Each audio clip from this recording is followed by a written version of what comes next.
going on, everyone? It is episode 94, recorded on Sunday, February 27th, 2022. I'm Drew, and John is with me, as well as Brett. I've got a joke for you guys. All right. Oh. So there's this really large gentleman, like obese. And he's looking to lose weight, and he sees this ad in the paper. And he says, okay, I'll call this place up. Calls the place up, and he's like, okay, we'll send you somebody to help you with your workout. He answers the door when all the scheduling and everything is done. He answers the door, and it's this beautiful woman with a sign around her saying, if you can catch me, you can have sex with me. So he chases her all over town, loses a bunch of weight, but he doesn't catch her. So the next time he's like, oh, well, I want to try again. I lost a bunch of weight. That worked really well, so I want to try again. Second time, runs all over town, catches her, and has sex with her. He's like, I want to try this again. I want to lose the rest of the weight. I want to be like this thin guy. I'll take care of this. I'll get it done, right? And I'll lose the extra, all the 100 pounds. So the next time, he opens the door, and this gigantic gorilla has a sign around his neck saying, if I catch you, I have sex with you. He lost the weight.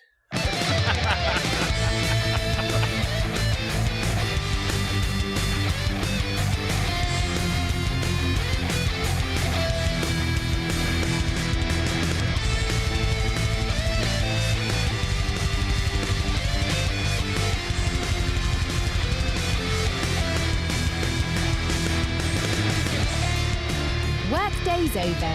Family time was fun. Kids are in bed. And now it's time for the Dad's After Dark Show with your hosts, Drew and John. Welcome to the show, and I'm super excited because on tonight's show, we have Brett Martin, writer of Nintendo Force magazine and Guinness World Record holder for world's largest video game memorabilia collection. As well as we talked about game collection as a whole, we talked about Pokemon, Scarlet and Violet, finally been revealed, and much, much more. Super excited to have you, Brett. Thank you so much for joining us tonight. I know you had to get time away from everything in life and to come here and talk to us. So what's going on? Well, I'm glad to be here. Yeah, glad to be here. Absolutely. You bet you are. John, what have you been up to? What's going on? I have my continued, when I say continued, like about 3 weeks worth attempt to try to play less video games has been going on. I've been trying to read. God, it's been a struggle, but today I put out I put on Twitter Jesse Cross, first Nintendo Dad's game of all time. I guess I'm the first one. But yeah, they did a podcast. I think it was a couple months ago now. And somebody had asked, I don't know if it was Chris or who, but somebody had asked, like, if there was a Nintendo Dad's video game, what would it be? And I listened to the answers, but I was inspired. I was like, you know what? I would love to make a Picross game just from scratch. And so I actually started it, I think, that day, because you were aware that I was working on it. Yeah, you asked me to make some, like, penises or something out of a pistol. Yes, you were supposed to do images. That's right. And it kind of like started off strong, and then it went on hiatus for a couple weeks, and then I started doing it again, and I just got really into it. And yeah, we didn't do the After Dark version. Maybe that'll be I can do like a DLC pack or something like that. I don't know when this will ever be released. That will take some effort, and I need to put some more work into it. But yeah, I have the link for the beta. It's for iPhone only. But if you look at our Twitter and Dad's After Dark, you can get the beta and sign up for it and just get free versions whenever they're there. I'm never going to sell it or anything like that. But yeah, we'll see where it goes. Maybe I'll do like a challenge pack for every Nintendo Dad, and all the pictures will be related to that person. Look at you. In this case, though, I kind of stole Picross art from across the web, just for now. So there's nothing really original in there. But it was fun. This is a big effort. You should be proud. This is exciting. I hope everyone goes and downloads it and gives it a try. I mean, why not? I haven't had much work to do at work, as you know. And so this has been something I've been doing the last week to like get my skills sharpened again. It's been months since I've done iOS coding. So it's quite nice to do it. How's your week going? So I have a stat or fact I'm going to share with you that I wish it wasn't true. So this last week we've had up in New England, we've had crazy weather. It was 70 degrees on Thursday, and then we had a snowstorm on Friday. But the point is that Thursday was nice outside. So all the snow was finally melted for the winter, before the next storm. And I said, I should really go outside, get a little fresh air, hang out with the dog. So I'm going to throw a number at you. 119. 119. You know what that number means? That's how many dog shits I picked up in my yard, John. Oh, wait, you counted? Oh yeah, I said there's going to be a ton. I'm going to count them, and they've been accumulating all winter. 119. Yeah, me next week. I can fill a Home Depot bucket with my dog. See, it's the same thing, right? I mean, you're not going to. It's like since December, January, I'm not going outside every time. I open the door, he goes out, he shits, and he comes back. Brett, can you count when you do it? Never. It's volume. It's did I fill the bucket or not? Well, see, what I do is I get like a little shovel, and I live in the woods. I have a fence, and then I have the woods. So I just pick each one up with a shovel, and I just throw it into the woods. See how far I can get it. Sometimes, I mean, they're frozen now, so you'll just hear, thuds. But when the summertime, they're still steamy. I try to get them stick to a tree trunk to the distance. What are the odds that somebody's hiking back there or something like that? No, that's not happening. Can you This imagine? sounds like the game you should make. Yes, exactly. This should be Poo chucker. Yeah, the further the tree is, the more points you get. If you hit a bear, it's extra points. Sounds fantastic. Oh, I don't know if that's going to end well if you hit a bear. And John, you'll appreciate it. My dog's name is Goomba, so I'm throwing little Goomba turds across the way. But yeah, that was a fascinating fact I wanted to share with you. But that's really it. I've been, it's been a weird with the weather. But John, hockey's finally over. That's fantastic. I'm excited to kind of have more downtime and be lazy. You said you've been doing that since September. It feels like yesterday that you started doing it. Yeah, it's been going on for a long time. That's crazy. But, yeah, what are you going to do with all your time now? Probably play more shitty games, and I'll get to that later. But oh, I did want to say, have any of you watched the show Mystic Quest? What is it now? It's on Apple TV Plus. It is the guy from Always Sunny in Philadelphia. Okay. And that's it. Ashley Birch, she's a voice actress. She's on it. I originally just wanted to watch the show, but it is about a company that makes an MMO. The game is called Mystic Quest, and it's just I don't want to say it's The Office or anything like that, but they make this MMO, and it's a comedy about them, maintaining it and building new stuff and whatever. Fantastic. I mean, if you're into games, it's just dead on, so hilarious. All right, I'll give it a go. You definitely have to give it a go. Because I originally was going to watch it just for the one guy. Yeah. But then, found out Ashley Birch was in it. And then the lady that plays the head of development, her name is Poppy. She's so good. I've been watching The Legends of Vox Machina. Have you watched that at all? What the hell is that? That is, you never heard the story? I heard about this on a podcast the other day. So it's Dungeon and Dragon Critical Role, right? Oh, you hear about these guys? I've heard of Critical Role, but I don't. Yeah, I don't but so these guys were just no names. They middle-aged guys in their 30s playing this, on the weekends all together, having beers, hanging out. And one of their friends was like, "Can I put you guys on Twitch?" And nobody wants to watch us on Twitch. No, I want to put you on Twitch. People will watch and it'll help my ratings go up. So they put them on Twitch, and they started getting a couple hundred views, couple thousand views, 10,000, 100,000s of views, ridiculous amounts. Wow. So what happened was they said, all their fans and stuff said, you guys should make a TV show or something. Well, no one wants to watch our TV show. So they said, we'll do a Kickstarter, and actually, I'm sorry. What they did was they went to all the different places and pitched their idea, and everyone was like, no, Disney Plus, no, Netflix, no. Everyone's like, I'm not doing it. So I said, we'll just do it ourselves. We need 750,000 to create a pilot episode, animated. So what they did was that. Okay. Would you say animated? They wanted an animated pilot. So they wanted someone to go develop an animated show for them, a pilot that they could go pitch. So they did a Kickstarter, and they raised $11.5 million. Oh my gosh. And they went to the company. You ever hear of that show Big Mouth, the animated show? It's a big studio. I forget who makes it, but it's that studio. So with $11.5 million, they made an entire season They had enough money.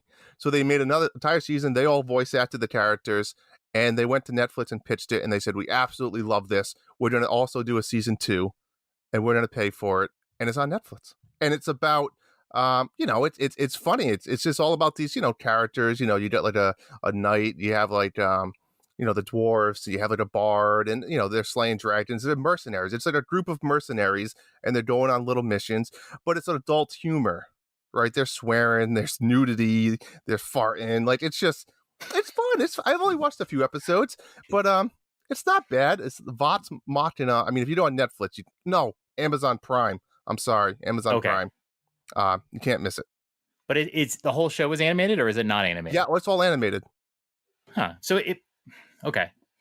Yep. Interesting. So it's not really them playing D&D in the show. So all of the characters that they developed in Critical Role have migrated into this show. All the characters in the show are based off of their Critical Role scenarios, maps, worlds, everything they made over the years is what they put into the TV show. I see. Okay. Yep. Yeah. So now it's just a fantasy fictional story based on the characters. Okay. That took more than I expected, but it's entertaining. I might give it a try. I might give it a try. But Brett, Nintendo Force magazine. Tell us a little bit about it. I'm aware of this. So I came on for issue 2, and basically where that came from is they needed a guy to do Collector's Corner, because they were basically trying to bring over all of the old nostalgic Nintendo Power sections. Because basically when Nintendo Power shut down, we took on the role right after that shutdown. So it was like the magazine never ended, but we kind of took it over. Okay, cool. So yeah, I came on in issue 2 as the Collector's Corner guy, and then I started to get reviews and a couple of other things. We did a special on the collection, and I've done some interviews now, and it's just kind of a whole new ball game for me. Actually getting to write for something that I used to read all the time. So is it like a spiritual successor? Does it have any like tie to Nintendo Power? Zero tie. Okay. But we tried to, definitely spiritual successor. I think that's what would describe it best. And there's no like continuing writers from Nintendo Power or anything like that. It's just an amalgamation of writers that had done a bunch of writing for a bunch of different sites over the years. Right. Coming together and doing the magazine because they didn't want Nintendo Power to die. So if you like Nintendo Power, you should definitely look at Nintendo Force. Well, I think you sold me. I'm not going to lie, because I am not a subscriber. And now, I will like post like cover photos all the time, right? I post them in our Denver group, Denver Retro Gamers, and then but I post them in the Discord too, because they not only is magazine cover just like awesome every time, but there's like they give you a poster, and posters are wicked. I have posters. I got the Monster Hunter poster, the Link's Awakening poster, Arceus, WarioWare, Luigi's Mansion, Xenoblade. Like I have the posters kind of all over my room, and they are filling in all the blank spaces. So, like on certain weeks, I'm like, I hope we get like a landscape one, because I need to put it right there sideways. But it's a great magazine. I was looking, my first issue was the Waluigi one. So that was issue 35. Wow. I have like 35, 34, I guess, magazines I need to find, I guess. And back issues are like the farther back you go, the harder there are to get, but they are available. Yeah. Every so often they'll put them for sale. You know what? I have issue 28 and 27, so I don't know why I have a gap. Maybe Waluigi I thought was my first one, but yeah, like it's a great magazine, and like whenever I read the magazine, because I've met Brett a few times, like for our Denver Retro Gamer things. Every article always ends with like who wrote it, so I'm always looking for Brett's name to see if like there's something controversial I can yell at him about or something. But I haven't come across it. So who's the Lucas guy? Is this the main guy? Yeah, that's my boss, Lucas Thomas. He came from Game Writing Online. I think he came from like OneUp.com when it was doing its thing. And he didn't want to see the legacy die, so he did go to Nintendo and be like, "Hey, we'll take this over if you give us a little bit of kickback." And they're just like, "No," because I guess they didn't know what they wanted to do with the Nintendo Power brand, and now it's like this weird podcast thing. Yes. But yeah, they once we decided to do it, we kickstarted it, and then we I think we've gone through Patreon since. Yep. So, This is fantastic. So I'm looking at it right now. So $4.99, right? That gets you a physical hard copy edition. Is it monthly? Is it quarterly? it's 6 issues, sometimes 7 a year. Okay, and that's what so is it $5 a month for that? Yeah, it's 5 an issue, I think. Oh, Five an issue. Okay. Yeah, that's the thing, Drew. At one that's point cool. I thought I was paying $5 a month. And I realized some months I wasn't being charged. They only charge the month that they come out, or if they That's do, I fantastic. think they're trying to do a 7th issue each year. Yeah, we've upgraded a little bit to cover some costs and things. But you sold me. I'm in. I'm signing up as we speak. very nice. and don't tell anybody, but like they could charge more than $5. Like, I mean, it's seriously like it's so nice. It's all Nintendo. It's pretty much at this point, it's all Nintendo Switch. Tons of different articles. They talk about stuff from the past, what's coming in the future. You get the poster. I mean, the poster is worth $5 at this point.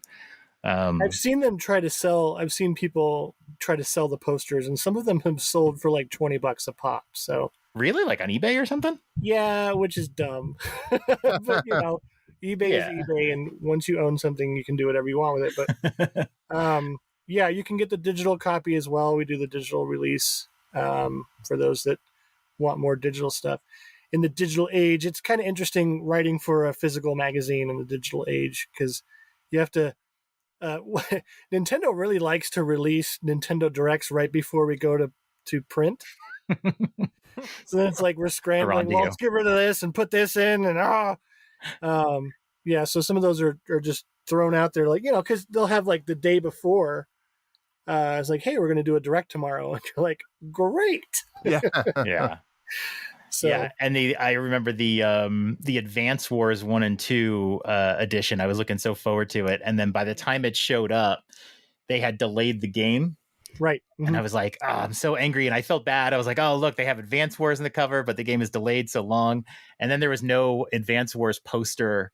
And I remember being mad on Twitter. I was like, how could you not give me a poster? There was like some other game I had never heard of. But I was promised there will be a poster when the game actually comes out. That was a decision made because we were going to have the Advance Wars poster, and then we deferred it because it's like, well, dang it. Yeah, I'll wait. I was like, what is this game? I can't remember what game it was. I was like, I've never heard of this. Like, where's Advance Wars? Yeah. So, but yeah, it's always a good magazine. They're all in my bathroom. I have Drew. I'll get a picture of it. I have like a dozen of them in my bathroom right now. So I just signed up. I'm in. I'm officially in. I missed the Kirby edition. I missed the cutoff, but that's okay. And it's called NF magazine because like we can't officially use the Nintendo name to sell. I think around issue 5 or something, we got the cease and desist. It's like if you just change your name, you can continue doing because it's all the art assets and stuff we get anyway. Right. Yeah. But we would technically be making money off of the Nintendo name or something, and lawyers and crap. Right, but they were cool with it. Like they were fine with us doing the magazine because it's nothing but good PR for them. Right. Yeah. Which is like give me some bones, but whatever.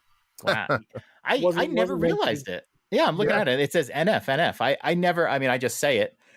I think you guys probably say it, but like, yeah, I totally didn't realize that you guys are de-accentuating that name. That's funny. Interesting. So does Lucas do this full time? Because he writes a lot. He writes a lot of stuff, and he also edits the entire magazine and compiles it, does all the art for it, and word counts, getting us all that out and all that stuff. So he's the main man, but I don't think it's enough to do a full-time job, but I haven't really asked. I mean, a lot of these people I've never met, so it's kind of one of those groups of digital people. Some of them I have never seen. So it's like, it's all done via like online workspaces. Right. So a lot of it, I don't see it until I edit it because we're all editors on it. And then we we print it off, and I get the physical copy, and then it's like, oh, this is the work I did, which is pretty cool. That's cool. So cool. Do you guys and he get? sends one to my kids too, so I get 2 issues, so I can look through one and keep one sealed because I'm stupid and I'm a collector. Yes, I was just about to ask that. Yes, I have the complete sealed copy collection of Nintendo Force magazine. The only sealed copy I did save sealed the very last issue of Nintendo Power that has like the thank you letter inside of it as well. I did keep that one. Ooh, you were a subscriber, Drew? I was, and you kept it. I didn't keep all of them. Funny story. I'll save it for next episode. I actually, used to be able to write in the beginning and ask random questions. I forget the Pulse. Is that what it's called? Yeah, Players. We do that too. Yeah. Oh, well, now I know. I got featured in a few of them, John, and I've saved those magazines. So next week, I'll read what I wrote in and what was published. Nice. I can't wait to see it. How old were you? I'll have to look at the date and 13? figure it out. I don't know. I mean, was it 20-something years ago? Yeah. Well, was it? I don't know. Well, I doubt it was that long. I mean, it depends on when you were writing in, because Nintendo Power I don't know around I don't remember what. I think Mario Sports. First issue came out in '87. I think, or '88, because they were. I still want right that around one. the time where it converted from Club Nintendo magazine. I came in like issue 5, so I had to track down those other ones, and I have like 3 of the original issue. Oh wow! Yeah, I want to get that first issue. There was a time when the first issue wasn't even that expensive to buy, and now it's like it's past. But I want to get that one. Basically everything Nintendo these days. Nintendo's tough. Yeah, I agree. I'm looking through the past issues for Nintendo Force or NF, sorry. And that's so cool. You guys did one for Iwata when he died. It looks like in 2015. That was a great issue. We had a lot of fun with that one. Yeah, there's a ton of like art and stuff. I might need to see Very if I can sad get that one for us, but it was good to do something because you just felt like helpless. Yeah. So to pour your creativity into it was a good time. When he died, when that news broke, my family and I were on a trip to New York because I'm from New York originally. And so we were in the car. I don't know which state we were in at the time. And the news came across on my phone, and I just kind of like did one of those like breathe in things and like was in shock about it. And, I told my wife, I said, Iwata died. She didn't really know who he was. But yeah, like 4 days later, we were at the Nintendo World Store and just seeing like all the stuff people put in the windowsill was just like, I have pictures of it. I need to go find it. It was just so sad. And we just happened to be there kind of right after. But my wife didn't know who he was either. And it's been such a different landscape since he passed, in my opinion. Like it has. The Nintendo Directs are way different because you don't see it seemed like a family. And now it's just like, here we're doing this and we're obligated to do this. The charm of it, I think, is gone with Reggie moving on as well. And that was the big one. You don't see Miyamoto much anymore. So it's like, I love Koizuma. Like he's my favorite Nintendo personality now. But yeah, you're right. Like with Reggie and Iwata, those were really fun. And yeah, it hasn't been the same since. It's always fun too to look at, and I did this with Nintendo Dads too, because I didn't start listening to the Nintendo Dads podcast until after the Switch came out.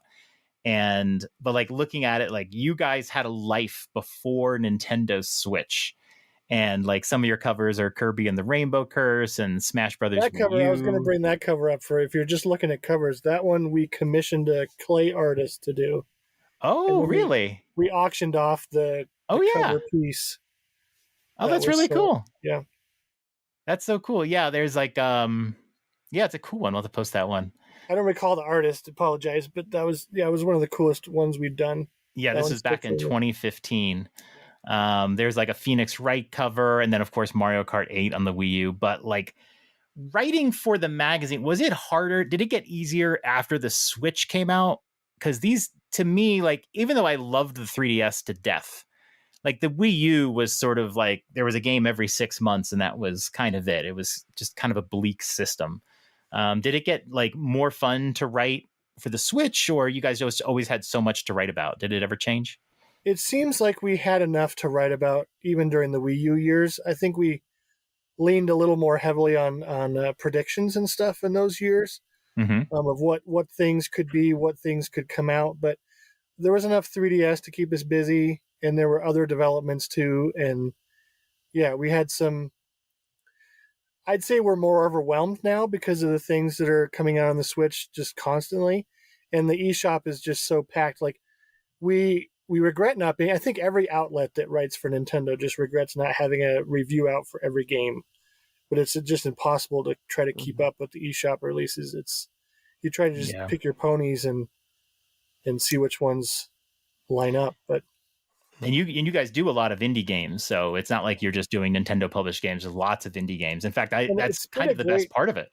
It's been a great experience for me because there's games I've played that I never would have otherwise, probably. And I would have missed out on a bunch of really great experiences. On the flip side, I have reviewed some absolute tripe, but I think that I love playing crap games too because of my years at Quality Assurance.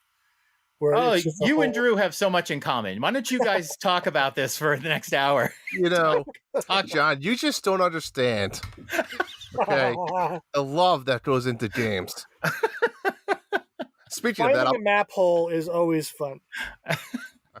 Breaking the game, that's always fun. Oh, wait, I got to ask this question to Drew. Drew, the first issue of Nintendo Force magazine, January of 2013. Okay. I will PayPal you $50 if you don't look and tell me what game is featured on the cover. Oh man, I'm not good with this shit. January 2013. Well, I do plan on holding on to my $50, so. Well, what? I don't even know. When did the Wii come out? Is that around there? I'll give you the smallest hint. Wii Sports. Not Wii Sports. Was but I'll give you the smallest hint. I want it so bad. You want the game or the magazine? I need the magazine. I need the first issue. It is Fire Emblem Awakening. That's a great cover for issue number 1. 2013 preview, Luigi's Mansion Dark Moon. Professor Layton versus Ace Attorney. I love that game. Pokemon. All right, you're going to be here all day reading magazine titles. Let me read the magazine to you now. So Messier crosses the blue line into the attacking zone, passes across the ice to Gretzky, wide open in the shot, goal! That's right, just like the Edmonton Oilers were back in the 80s, world champions, the champions of below-the-waist grooming, Manscaped, is our proud sponsor and has done it again, John. They have now launched the brand new Ultra Premium Collection. From trimming your hockey putts to your everyday grooming hygiene routine, Manscaped is here. After lighting the lamp, that's another hockey reference there for you, or hitting the showers with those all-in-one skin and hair care kit that covers you from head to toe. Literally. Manscaped is trusted below the waist. Now trust them with the rest of your body. Join the 4 million men, hey, maybe women, I know that's time to set this, worldwide who trust Manscaped by going to manscaped.com for 20% off and free shipping. The code NINDADS. Be a devil. See? And unleash your avalanche. There you go, Colorado boys. Yeah, there we go. Manscaped, go get it. Nindads, NINDADS, 20% off, free shipping. That's it, John. What do we have going on elsewhere? Sorry. So it's a handful. The Bounty Board. All right, Drew, we have tons of news concerning the Bounty Board this week. Very excited for this. Apparently we like giving away money. We have been giving away money like crazy. We had a bounty to beat Glass Joe in 42 seconds on Nintendo Switch Online's Punch-Out. That is the fastest time possible to beat Glass Joe. And Crazy Greek Dre did it. $10. So would you say Crazy Greek Dre is now world record holder? He's tied with thousands of people. Yeah. For the fastest beat of Glass Joe. And there's tricks to it. You have to hit him at the right time when he comes back and comes at you. You got to hit him the right time. But you got to be fast. You can't, and I'd love to know. He did it in like a day or two. There was no hesitation here. Yeah, he didn't mention rewind, although that was totally allowable. But yeah, like it's just a race against the clock. So, so that's awesome. Then, much to my surprise, because we did 3 bounties last week for each system, one for each system. This one was get the Ride and Seek achievement in Forza Horizon 5. Mhm. And that achievement is to discover and drive on every road in Mexico. And I think there's like something like 400 roads. And it was a game that came out like end of last year, but I suspected nobody had done it. But Hambone Johnny had done it. I don't know why he did it. Well, he said it was close. He didn't finish. He had to go finish it, I believe. He had to go finish it. He said, didn't he say he turned the brightness off low on his TV so that he could see the roads in the distance or something like that? I haven't played it, but sounds like it was worth his $10, I guess. That one, that dude just finished 150 hours in Assassin's Creed Valhalla. So that one is done. So we have. Did you know there's a Valhalla Vikings Netflix show? Yeah, I think I did know that. I thought it the other day. I thought of you and Hambone. Yeah, don't think it'd be about me anymore. That game started off great. You put like 100 hours into it. You can't just brush that off. Yeah, you put a lot of time into that game. I've learned with open world games too. You just need you can't rush it like you're trying to beat a game. You just have to, here's my game time for today. I'll play it. And but you know what happens with those games is if you go too hard in the side questing early on, burn yourself out, and then halfway through you start just trying to finish this main story, and just drive to the end. Only if you're a quitter. Well, that's right. We're not. We're dads that finish in dead end games. Closers. That's right. Yeah, that game was painful to close. Let's just put it that way. So we have 2 achievements left. We still have the Shovel Knight Pocket Dungeon bounty. Can we just admit that was a terrible idea? No, you gotta have bounties that last a while. Nobody's playing it. People should play it. Brett, have you played Shovel Knight Pocket Dungeon? No. Okay. Yeah, it's just it's a puzzle game. Nobody wants to play a puzzle game on the Switch. We'll leave it on the board. I was trying to do it. If that was a mobile game, maybe I'd play it. Hey, I love Tetris 99. That's different. Tetris is a different ball game. We should do. We had somebody on the Discord do all the achievements on Tetris 99, which is another like insanity record. I don't understand. But anywho, we're going to leave it on here. You got to beat the game with King Knight. You don't have to do the full beat. You can just get credits with King Knight. I've actually tried this a few times. It's totally doable. So if you want to play Shovel Knight Pocket Dungeon, $10 is out there for you. It pays for half of itself. And then the last one, Brett will like this one. Maybe Brett will win it. Reveal the entire map in Horizon Forbidden West. $10 in eShop cash. The first person that can do that. Weekend. Yeah. You could run around. $10. Yeah. You could run around. I thought maybe somebody would run around. I don't know how many people we have playing it, but I still have a bunch of the map to go, but there's a lot of roadblocks though. There's a lot of plot stuff that prevents you from going areas and stuff. There is. Someone's going to do this, I think. If I do it, I think, Drew, if I do it, that will be the end of the bounty. Like, I won't claim it, but like that'll end it. You know what I mean? That could be the rule. If we beat the bounty before other people, they don't get the money. This one I'll leave up. But I'll tell you what. If I beat Pocket Dungeon with King Knight, we'll end the bounty. We'll end it unclaimed. I'm the timer. King Knight is the best knight, though. Huh? He's really fun in that game too. He can be very powerful. I loved his solo adventure. It was fantastic. It was. Yes, I loved it too. Just wish it didn't take Yacht Club so long to put it out. That's always the thing with indie games, man. Well, they packaged it with Showdown, and I don't know anybody who played Showdown. I reviewed it. I know one person who played Showdown. Yeah, I wouldn't recommend it necessarily. Yeah, I mean, it was perfectly fine. It just, when you have Smash, and it's like, why am I going to play this? It was very unbalanced. I'll just say that. Okay. I'm gonna see if I have your review. I probably have it somewhere. I'll track that down and read it as penance. All right. So that's the bounties for this. And then next thing, another way to win eShop money, our February reviews. If you write a review on Podchaser or Apple, you get a lotto entry to win a $10 eShop card. Now here's the deal, Drew. Check this out. You know this. we had so many reviews in January. We did. We only have right now 3 reviews for February. That's not true. You did it up to speed there. We have like 6 now. What? We have 6? We have 5 on Apple and 1 on Podchaser. Last time I looked, I'll have John. to double check. You got to double check. I checked this morning and I saw 3. Well, there's 4. inaccurate. One of them was me. But if you leave a review, you will instantly have a 25% chance of winning. If you leave 2 reviews, you'll have a 40% chance. Now, this podcast comes out tomorrow. So as you're listening to this, if you're listening it to right away, you probably have a few hours to get your review in.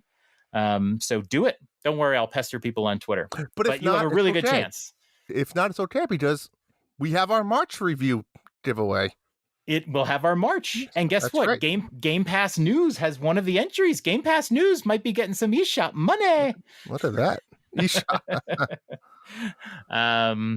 So that's going on. So that's ending. And then Drew, Monthly Mayhem. Let's get an update on that. Monthly Mayhem. This month, we are playing Mario Party Superstars. 4 different mini games.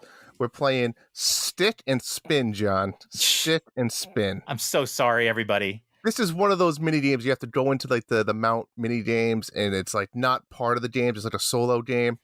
And I tried it, and I'm like, what is this? It's kind of like a bubble bobble type snood. Not bubble bobble, more like a snood. You right? keep saying snood. I've never heard of snood. Is that everyone fucking knows snood? Brett, you know how do you snood spell is? snood? I have heard of snood. SNOOD. That's what you send to people over Tinder, right? It's like I send them to Drew sometimes. well, it's just, you gotta match 3 or 4 in a row. What is this game? This game looks like it's 50 years old. It's old. It's a fucking classic. It is old, yeah, snood. It's got a really weird character. Except the blue face. Anyways, just play the fucking game. It takes far too long. It's not fun. It's miserable. You're just gonna play it once, and if you get points, submit it. That's all you need to know.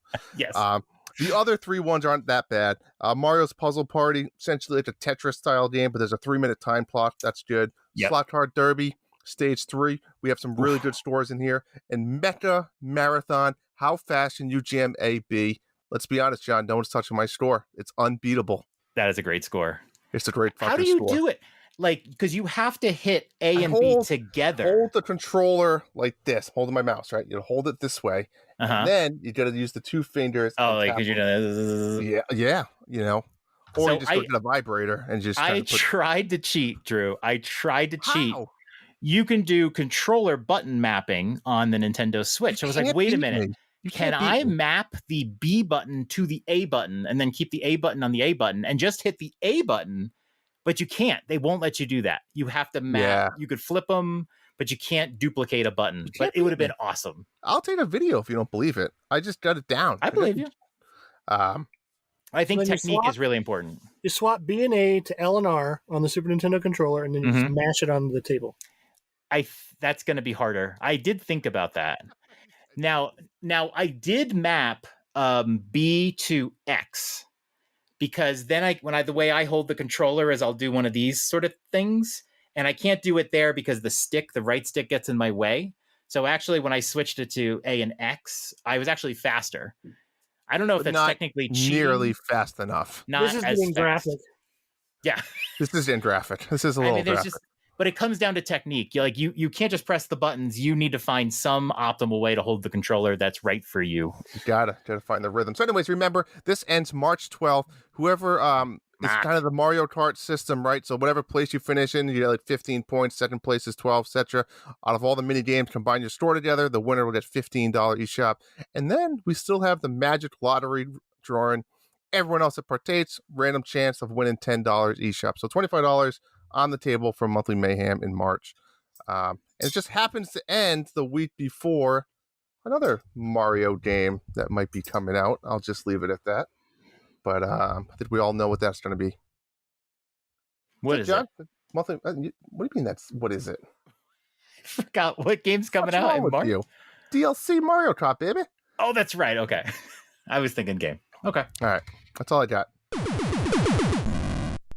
What we've been playing. All right, what you've been playing. Brett, you are our guest. what have you been playing? I have been playing Horizon Forbidden West. Along with Yes. a bunch of other games. We don't want to talk about those games. Let's well, talk I- about I wanna Horizon talk Forbidden about the West. playing a whole ton of games, but yeah, Horizon Forbidden West. Since it came out, I put everything else on hold. Just loved the first game. I think I did every damn thing in the first game, Wow. which is saying something. It's a lot of stuff to get done. I think I did all the hunting grounds and all the crazy stuff. I don't know if I platinumed it. I'd have to go back and see if I platinumed that game, but I was really excited to see the continuation because the DLC was super great in the first one. Yeah, just wanted to see what happened to Silence, the bastard.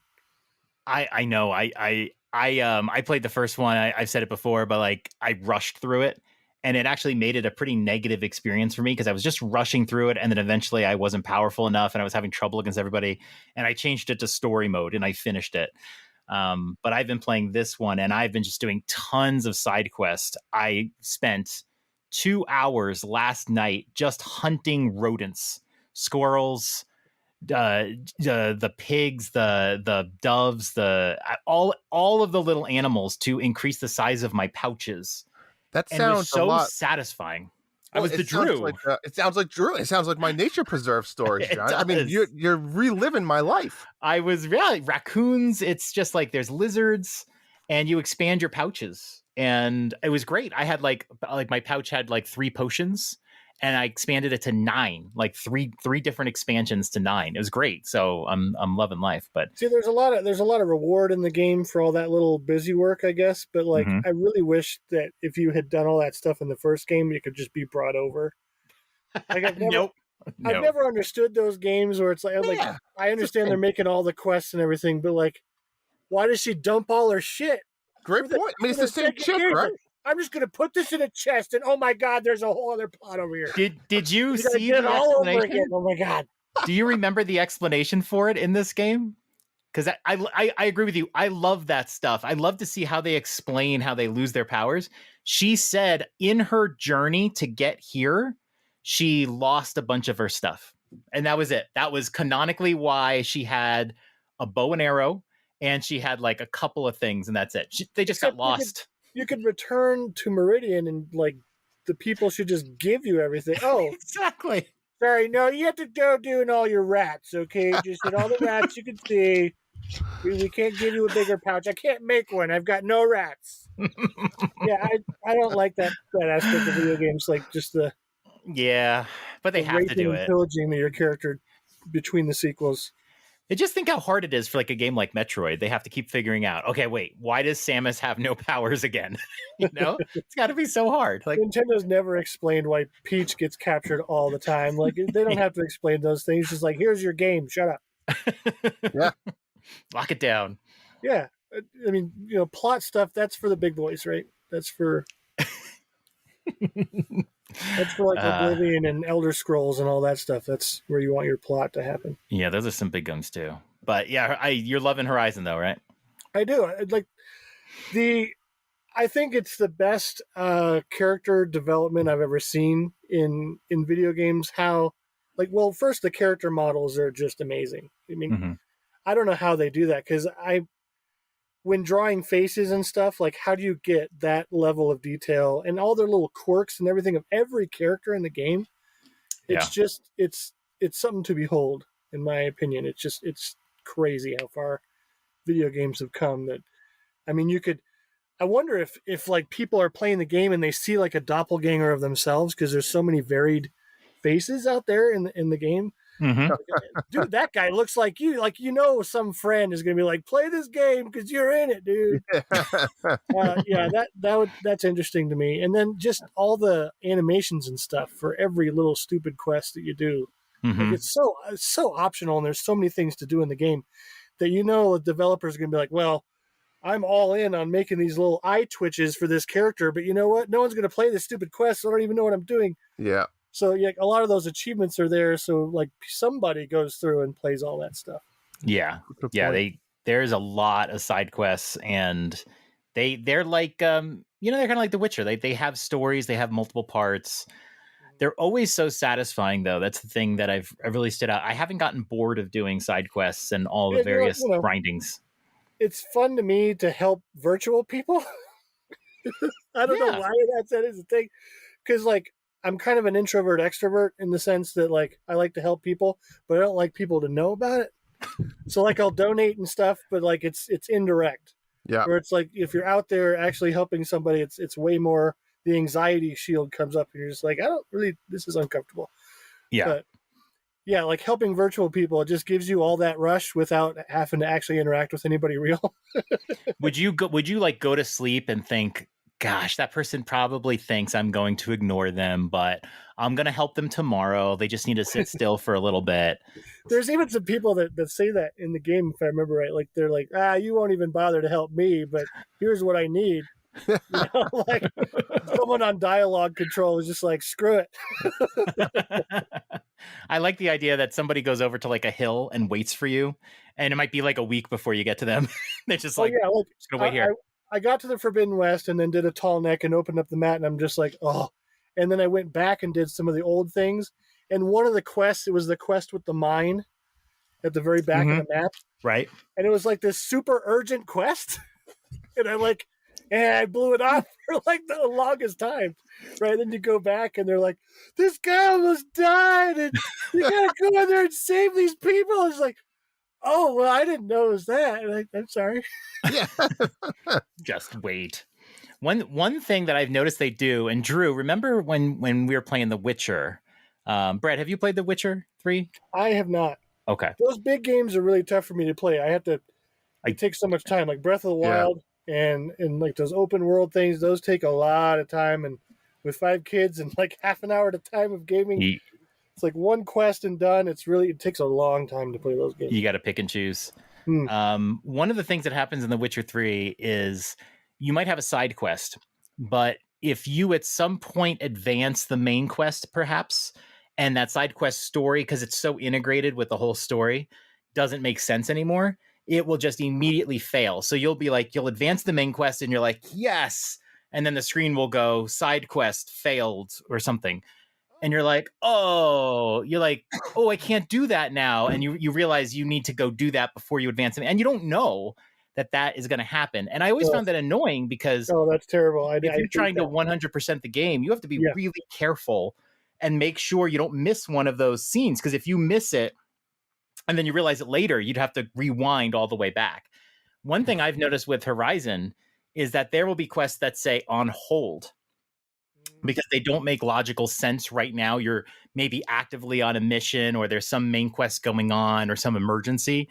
And it wouldn't make sense to go do some side quest at a time when you need to be doing something else. And so sometimes you'll see the quest say on hold. And I love that. I wish The Witcher could have done that so that you always had the ability to do all the quests without being screwed over by something. But what happens in The Witcher, sometimes characters die and you can't do their quest anymore. But I haven't seen that happen in this game, so I love that. But I have like PTSD ever since then with games where it's like that would totally screw me over. You don't want to advance this. I can't do this side quest anymore. So like, but if you just don't want to do it at that time, it's like, I'll just do it later, and then you just fail. Exactly. That's devastating. Cool. Good to know. What else you got? Well, I've discovered some things. I've got this emulator. That's all the information I'm going to give on that. But, I stumbled across Dragon View on the Super Nintendo, and that is just an interesting RPG. Interesting. I played Seven Saga as well, and that has an interesting dynamic where you pick one of 7 characters, and all of them have different stats and everything, and then you go through the world searching for these 7 runes, and you come across the other, they're called apprentices. And sometimes you come across the other apprentices, and sometimes they fight you, and sometimes they join you. And it's just a really interesting RPG. The problem with it is that the grinding necessary to finish it is ridiculous. So I did finish it, but I cheated. Because, like, just to get past the grinding, like, I'm okay with cheating for that. It's like instant level 99. Then I'm done. I don't have to worry about, oh my God, am I powerful enough to beat this slime thing? Right. You know? You could have done it. Just give me the story. I'm busy with kids. But yeah, Dragon View, it's almost like a brawler RPG. So you have these scenes where you're fighting characters, and it's like Final Fight but with a sword. And then you also have your leveling up and everything. But then the map, like most RPGs on the Super Nintendo, have like a top-down map, like Final Fantasy VI or like Chrono Trigger even. But Dragon View is like this 3D view, like Star Fox, where you're going across this land and you can pretty much go anywhere. It's almost open world on the Super Nintendo. So I'm like, wow, no one's told me about this game.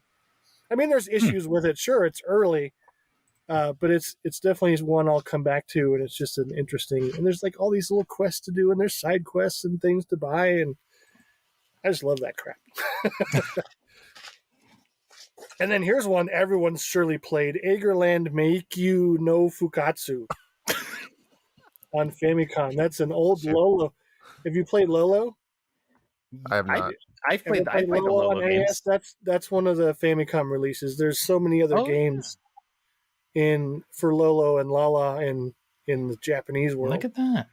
So, Yeah, I love Lolo games. Because Lolo, you just go from level to level to level in the NES version. And they called them boards, and it was just like one screen, you solve the screen, you move on to the next screen. Well, in this version of the game, it's like a dungeon. So some of the boards have multiple exits, and you have to find your way through and solve all it's like the same kind of gameplay, but it's built around this dungeon, which is way more interesting, I thought, but way harder. If there's multiple exits, then like, is there like some ultimate end to the dungeon, or what? So there's paths, and you have to go through every board, because then at the end of this path will be like you get a power to beat the ultimate boss. So you have to go through all the boards, and you can't do any shortcuts. But it's still kind of a labyrinth kind of deal where you're going through and figuring out where to go. So it's a whole different ball game. And then just for shits and giggles, I was playing Wipeout 2048 on the PS Vita because I hadn't played my Vita in a long time. And the Vita, if they had marketed it better, it could have been the Switch. Huh. It's got touchscreen. That could be a huge topic in itself. It's got everything that the Switch has, plus a little bit more. But I think what killed it was the proprietary data. The memory. You had to buy Sony's card. Yeah. That's where Sony killed it for me. And a lot of people, I think, where it's like, if it had a micro SD, it was flown off, it would have been the biggest emulation thing in an eShop and whatever, it would have been big. But they gave up on it seemingly so quickly. The Vita is almost, like you said, it's very linked to the Switch. And when the Switch OLED was announced, there was always a lot of Vita, because the Vita community is very very strong. I mean, they still have a very big community. It's a great little piece of hardware. It's a fantastic machine. It is. I don't like the UI on it. They tried to be like a cell phone looking UI, and it's really kind of grody. Like your apps and everything. I don't want my games to look like apps. It just diminishes it, doesn't it? Yeah. They try to be. It's weird. That's the bubble. Play a game. Exactly. I never liked it. It was never good. But I didn't like the game library. That's always been my big complaint. For some reason, I love the PSP library. It had a bunch of quirky games. Yeah. I don't know, the Vita library, I could never find. I think I had like 5 or 6 games total my entire time I had the Vita. Yeah. And I never loved the library, but I loved it as a system. I did find it hard to hold. It's a very thin, it's hard to describe really, but it's a very thin system. The triggers are very thin buttons. They're like glass looking, and it's just not a comfortable system to really hold, but it performed really well. And the Vita people would always say, the Vita had the OLED back in, 2010 or whenever the Vita came out. And I was always like, yeah, but then they got rid of it. Like, they actually got rid of the OLED screen because the cost was so much. They were selling their system. That shot them in the foot. No one wanted to develop for it because it was like, who's buying this thing? Yeah, it was an expensive system because it had this OLED screen. So even Sony realized we can't go with the OLED screen. It's great, but somebody got to buy this portable. So that's the damn Uncharted looked good on it, though. It was hard to play. It was all like, man, did you play that game? I disliked that game. I didn't realize till years later that people loved that game. I think it was because I played the Uncharted console games, and these couldn't really be that. Right. I played and I just saw the movie too, but Yeah, I played Uncharted 1 through 4 and then went back because I had the game, and I remember firing it up when I got it. It's like the first game I got for my Vita. And it just like the controls were, you'd have to like study how to play this game. Like, because grappling, you'd have to like hold the actual screen and then hit a button to be able to like grapple. I'm just like, can't it just be X? Like, why do I have to do this? I mean, I think the beauty of, we can all agree, handhelds, especially for you, Brett, is when you have kids, any handheld system is just ideal, right? Because it's gold. you sit in your chair, as soon as the wife or the kid needs something, pause and put it down. And that's the beauty. You can play while the kids are still doing their thing. They're watching cartoons or they're playing their own game. One-hand it for a diaper change. Exactly. After you have 5 kids, man, one-handed diaper changes. Just listen. You got to take every chance you can. I did a hole-in-one the other day during Mario Golf while I was pissing. Like, it was just, I was like, man, 15 seconds. I'm going to keep playing. I got to take, you got to take advantage of those times. You did that while you were on stream. Clean up your entire bathroom because you just were all over the place. Yeah, no hands. Yeah, we were on stream, actually. You're right. That was I mean, the video wasn't in the bathroom. I had to walk away, but the headset was still on. So, He's streaming while he's streaming. Yes. That's great. So it sounds like you're playing a good mix of games here. Yeah, I try to keep a bunch of garbage going. I like that. I respect it. He's like, I'm such a busy guy, but I have these 7 games I'm playing at one time right now. Yeah, all that stuff, like, it's just kind of in the back of my head. I have this little list in Keep on my phone of like what I'm playing and what save game I'm on and where I'm at. Just a little note, especially with the old ones. Oh, that's good. Like, you were doing this, dumbass.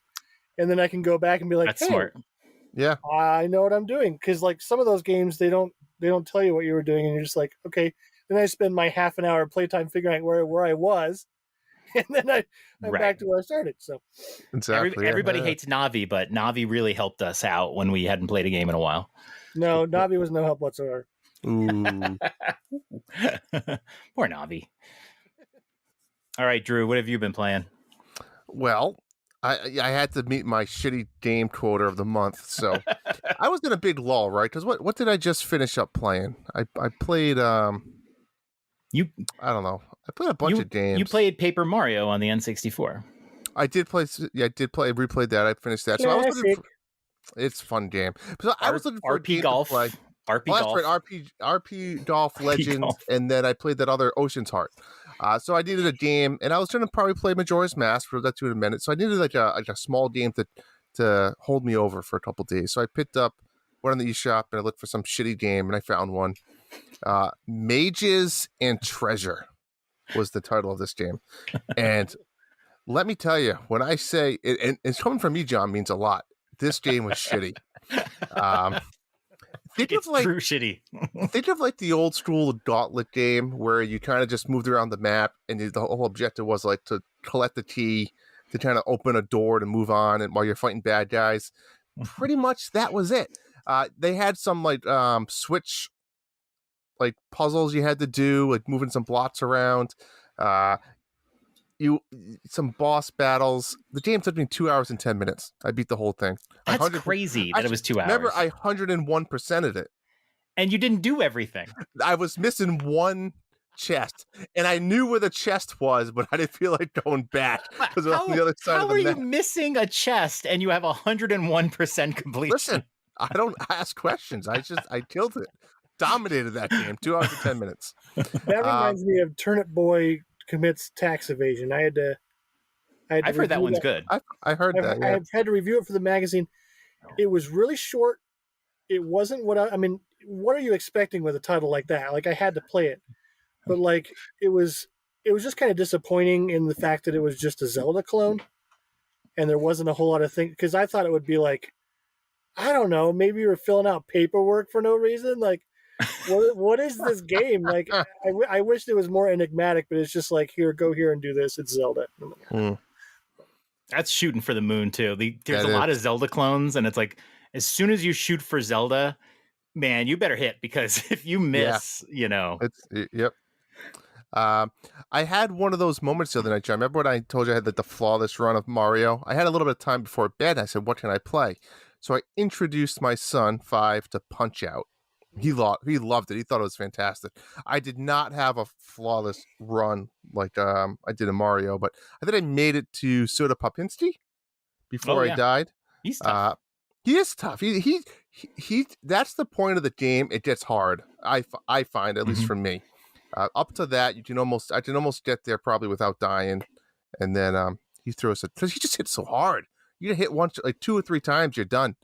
So that was fun. Punch Out. I've also been playing Retro Bowl. I am on my 3rd season. All right, so I played 3 seasons as the Patriots, and it's fun. It's a fantastic game. It's clever, as a lot of people we've seen and heard. There's no defense. It's pretty much Tecmo Bowl. You play offense. You don't necessarily select your play like Tecmo Bowl. It's still you can do it live on the, like when you're hiking it. You can decide what you want to do, so you can kind of read what the defense is doing and make your decision there. And then there's a lot of management outside of the physical game itself, right? As far as like upgrading your stadium or upgrading your fans or your training. Upgrading your fans. Well, you can like not upgrade them, but you can give them morale, I guess you could say. So you can upgrade the morale for the fans. My son showed me this game. My oldest son showed me this game. He's been playing it, and I'm like, oh my God, they put Tecmo Bowl on the phone.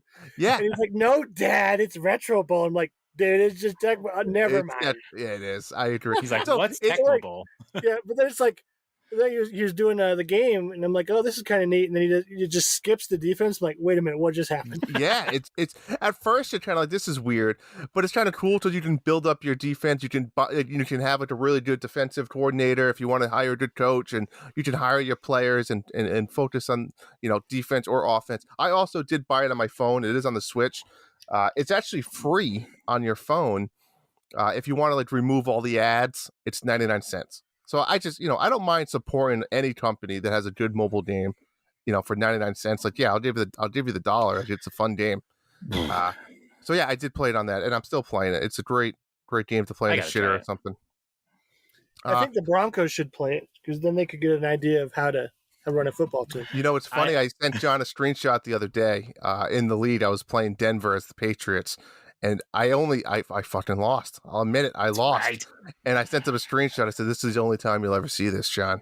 And it was fun. You guys can hire Fangio as your defensive coordinator for your Patriot team. I've been playing Paper Mario 1000 Year Door with the family. My kids are obsessed with this game. They get to the point they act out the enemies when we fight them. So nice. they do whatever the enemy does on the screen. I played this game for like 5 or 6 hours today. We're going into the last chapter. We're probably almost 30 hours in. But I played this game thousands times, but we did the 100 pit trial today. Are you guys familiar with the 100 pit trial? Oh God. I did all 100 floors today. No way. Killed it. Beat Bone Tail. Got to the end. Oh yeah. I killed it. Now, you said it took you about 45 minutes to do 50. How long did it take you to do all 100? It probably took like 2 hours or so at least to do all 100. Were you sweating? Were you sweating on the final? Well, I was so good. I was so confident. I was at Bone Tail, and I had 26 health left, and I had a life shroom in case I died. And he had 2 health left, and I just attacked him, 2 health left. I said, no brainer, I got this. And Bone Tail's a skeleton dragon, and he can like breathe poison, fire, different elements on you. And he fucking froze me, my partner. So he froze us, and he did 8 damage, and he froze us. So like, oh my God, I just lost my turn. And then he just kept doing it. He froze me. And I died. And if you die in the pit, you lose all of your progress and you go back to your previous save point. So luckily I had the life stream, which brings you back to life and gives you 10 health if you die. But I was like, oh my God, please let me attack when it brings me back to life. And it brought me back to life and it let me attack. So I killed him. Wow. That I was nervous. Bastard deserved I was nervous. I would have threw my controller. And then the last thing I've been playing, Majora's Mask. This is one of those things. It was coming out on the 25th. I was like, I'll admit it. I've never completely played Majora's Mask. I only really played a little bit of it, to be honest, a long time ago. I think on the 3DS, and I never finished it. And I was like, yeah, I'm going to play it. It's going to be out. It's free. I'll pick it up. And then when it came out, I didn't even play it Friday night. I was like, yeah, I'm excited, but I'm not excited. I played it Saturday night for the first time, and It's great. It's fantastic. You know what made this easy for me to pick up and play is that if you remember, Majora's Mask didn't have any camera controls. All the C buttons were inventory, and it's all the camera is all pretty much set. The only thing you can do is you can hit the Z button or the LZ button, and the camera will turn to wherever you're facing. So it's real easy controls. And I never felt like I was trying to use the second joystick to turn the camera or anything. It just works really well. I am using a guide because I want to try to collect all the masks. I want to try to do it all and see it all. And I'm having a blast. I probably played between last night and today 5 hours. I'm towards the end of the first temple, and it plays really well on the 64. And the beauty is I haven't rewound at all, but I've been using save states just because, between, like you said, with the kids and stuff, it's easy to just pick it up and put it down with the save state. So I've been doing that, but having a lot of fun with it. I remember bringing that one home back in the day. That was life-changing because, you just got off Ocarina of Time. Yep. And that one was just like, this is what 3D gaming is, right? Yeah. And then they followed it up, and you're just like, okay, this is a lot different. They're taking a different direction. Very dark. I was all of like 13 or something when it came out, maybe a little bit older. But yeah, and just a really different feel. I remember doing all the side quests and everything, and then like finally you're ready for that final boss rush, and you have to go beat all the bosses again, and then you get to face Majora. That was just... It was awesome because I'm glad you didn't have to go through every dungeon again. Like it had just that flashpoint in the dungeon as you go in. I thought that was awesome, but like you'd still have to get there, so you'd have to manage your time. It's really good.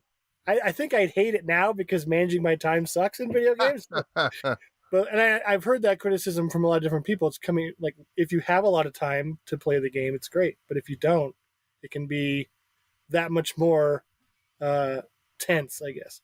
Yeah, and this is one of those games. It's like you look back and it's like, how did people beat this without a strategy guide or something? Because there's so many little things. It's like how would I even know to do that?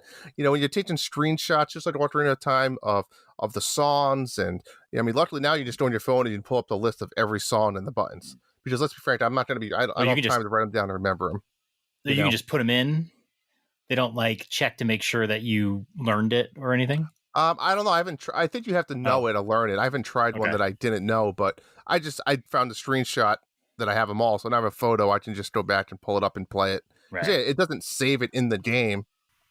Or you have to remember them. Silly. I remember using the Nintendo Power Tips, and I think that's all I had for that game. And I wrote everything down that I needed. Yeah, you have to. Because like they give you if you talk to everybody in the town, you always get, well, this guy needs this and this guy needs that. So if you just like remember all that crap, I think, it's different playing games for me now than it was then because I just have like afternoons of sprawling nothingness to do all this.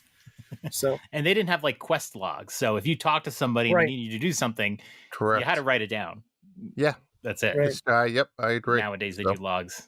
I beat it without a guide. I probably looked up a couple things, Drew, when I played through it, which was like only a handful of years ago. Like it wasn't a game that I played through as a kid, but I remember when I finished, I was missing so many masks. And I heard somebody on another podcast yesterday say it's a good game to play with a guide because there's such these little details and whatever. And I wish, because like I was missing so many masks. And I think that's just in general with guides and games, right? It's that tough part because you don't want to, it depends. If you want to say you can cheat in or whatever you want, the whole point of playing games, I want to explore everything a developer put in, right? You talk about these open world games. I want to see what they put in. If you're just missing half of these things, it's like, what fun is that? I want to experience all of it. I think that's where Horizon does really well because it's almost like the game has a built-in guide. Okay. And there's actually something you can turn off. That you can turn off like basically hand-holding in the menu. It's like if you don't want to know where to go or do anything like that, you can it'll just let you do that. But it has a great, like the menu screens and everything are insane. Like all the things that people have said they need you to go do or quests or side quests or anything, you can always pull that up and make it your goal to do that. So, and then it gives you a little rundown about what in the heck you were doing, which is, it's just great. Love it. Yeah, that is sweet. I'm a Nintendo console only type of guy. Boo. So yeah, Do better. you know what? It makes it easy, right, Brett? It makes it. Oh. I'm only playing these games, and I mean, I have my GameCube up in the living room right now. That's where we played Thousand Year Door. But you were getting a little weak, Drew, last week with Elden Ring. You were getting a little weak there. You really wanted to try that one. I said that I'll buy a new console when I can buy a controller, whether it's an Xbox controller or PlayStation controller, download an app on my TV, and play any cloud version of a game. I'll pay the $60 for a game, but I want to just download a PlayStation app, and I want to buy Horizon for $60, whatever the hell it costs, and play the cloud version on my TV. That's when I'll buy another system, or I'll pay $100 for the controller and the app. But until then, I don't have the time and energy and to spend the money because I won't play it. You're right. It's a big investment, especially when you have to buy these systems on the secondhand market too. It doesn't help. So, okay, cool. I don't have much to talk about this week. I played nothing but Horizon Forbidden West for the last 10 days since it launched. And like I said before, I didn't love the first game, but I knew it was because I rushed through it. I have been just having a blast with it all week. I've played way too many hours of it. I was up way too late last night playing it. It's just nonstop. And like Brett said, the way it manages all your quests, which is something we see in games, but there's main quests, there's side quests, there's errands, there's jobs, there are quests, like quests to like get recipes for new weapons. There's so much of it. And like my favorite thing is the jobs. If you go to your workbench and you're like, okay, I want to expand my resource pouch, but I need some rats and I need some seagulls and whatever. You can hit a button that creates a job. And so it basically creates a quest for you with the items that you need. And it'll show you where in the map you can go to find those animals. And they're found in multiple places. For whatever reason, they just pick one location. And then you can just like fast travel there and then just hunt around. And as you get each one, it shows the checklist. It comes up on the side and it says, okay, you have the 2 rodents now. And it crosses it off. And then you can go to the next place to get the next set of animals. So, if you're stuck and you're like, I really need to expand my weapon or something, creating that quest makes it easy. It guides you. So it's really great. Like I said, I spent hours last night just doing that. The first game didn't have that, I don't think. You had to go and find out where the animals were. Right. Or you had to like notice, because like you'd always like in a new area, you'd scan with your focus and then you'd find something running around. And it's like, I already have enough fox crap. I need this. Where do I go to get this stupid boar or whatever? Yeah, it was always, so that's nice. And you pretty much want to try to kill everything as you go. You're just a murder machine constantly. Yeah. You can look it up. Like you could Google and find where these things are. It's just nice that it's in game and it keeps that checklist for you. And then what happens is you finish a checklist, you go back to your bench, you increase your pouch size, and then you're like, okay, what do I want to do next? And like right now, the pacing of the game with a main quest is really nice. You never feel like, I tweeted this today, sometimes when you play a game and they're like, oh, you have to find the 8 orbs, and you just know, oh God, all right, I'm gonna go find the first orb. Let's see how hard it is to find the first orb. And then you have an idea, okay, I have to do that 8 times now. This game doesn't really have that. It's a nice little flow. And I've hit a portion in the main quest where I feel like this is a good place for me to stop. It's very segmented from the rest of the world. I can stop right here. And I'm going to go back. And now I want to focus on upgrading some of my weapons, because I still feel like this was a big problem in the first game for me too. I still feel like when I fight big monsters, I am largely overpowered and my weapons feel kind of weak. Part of it is I don't understand fundamentally, strategically, how to take down a monster. I understand they have armor you want to try to break off. I understand they have weaknesses you want to try to exploit. But a lot of times I feel like I'm hitting the monster, nothing's happening. And the next thing I look up and like half their energy is gone. So I still need to get a better understanding of that process. And the other thing is there's so many weapons. This is probably my biggest gripe. There's so many different kinds of weapons. I'm a very simple RPG type guy. I want to improve my bow and arrow and go, my bow and arrow is now stronger than it was before. Or if I get a new one, I go, I don't need this crap. I have a new bow and arrow I'm going to use. In this game, there's so many elements. You have shock bows and ice and fire and acid and tear damage. And it's like, there's tons of them. So you end up with, like, I'm not even joking. Like, I have like a dozen bows and they have like a sort of color which suggests their overall strength. Like the purple's the best one, but still, like, I have all these bows and all I want to do is like get rid of some of my weapons. Like, look, I'm never going to use this. Get it out of my inventory. All it does is makes it harder to like cognitively pick out my weapon.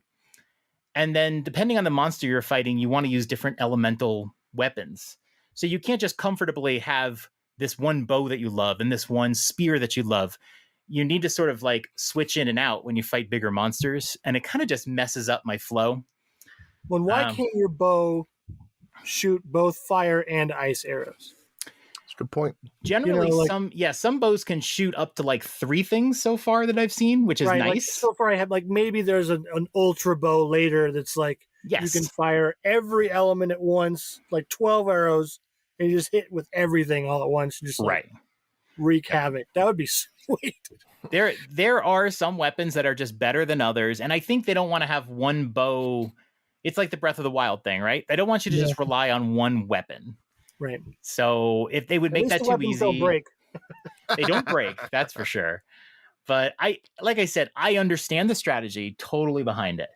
I just wish I could just have a spear, a bow, a tripcaster, and a couple other things, and just leave that my armed. And if I find a better one, I replace it, and that's it. But that's just not. I'm thinking like the Secret of Mana. Do you remember that old Secret of Mana game that had like all the weapons? I haven't played that one. I know about it. Best game ever. the weapon ring comes up and you have like all that, like a sword, shield, or not shield, sword, spear, whip, brass knuckles, like all these things, and you have to fight with them to level them up, and you have to get weapon orbs to be able to level them up, and it's this whole thing. And that weapon management system, I think, set me up for like pretty much everything else in the video game world. So anything that they throw at me, it's like Secret of Mana. So you get yourself in the mindset. And now, like, even if Horizon has the weapon wheel back, so like you pull up your weapon wheel and it's like, this is modern day Secret of Mana. That's right. And the cool part about the weapon wheel is you actually can't, in the middle of a battle, you can pause and swap out your weapons and without taking any time up. Even if you are to do so in some aspects. Yeah. And even if you're fighting, if you want to like create some arrows, like if you run out of ammo, you can go to your weapon wheel and the game will go in very slow motion and you can craft arrows and whatever. So you never feel screwed by it. Like some games, they don't let you even pause during battle. But there's actually an option in the game. If you go to your settings, you can change it so that when you bring up the weapon wheel, that time goes even slower while the weapon wheel is up. I mean, you can make it so that time doesn't go by. I don't know why you'd want to do that, but so I have it down. So I have it as the slowest time. So when I bring up the weapon wheel, the game is just going at like a super crawl. It does let you think about what you want to do. But yeah, and the thing I realized today really is that this game is like Monster Hunter. I mean, I think a lot of people have realized that. Yeah. But every one of these big mechanical beasts has weak points, has armor you want to chisel off, and they can be very epic battles as you're switching between weapons. Throw the ice at him, and then you start using the your stronger arrows, but then you use your lighter arrows when you're going after weak spots and that sort of thing. And it's very much like Monster Hunter, but I think it's better than Monster Hunter because Monster Hunter is the way the monsters move in Monster Hunter. Very like they move very quickly, so like, you can try to aim, but you're not always going to hit it there. Like maybe you're aiming, you have to know their movements so well, and you're aiming at a part of their tail and then they shift and you don't get a chance and the weapons move slowly. But yeah, there's like, once you figure out each monster and like the best way to take them down, you can do it really efficiently.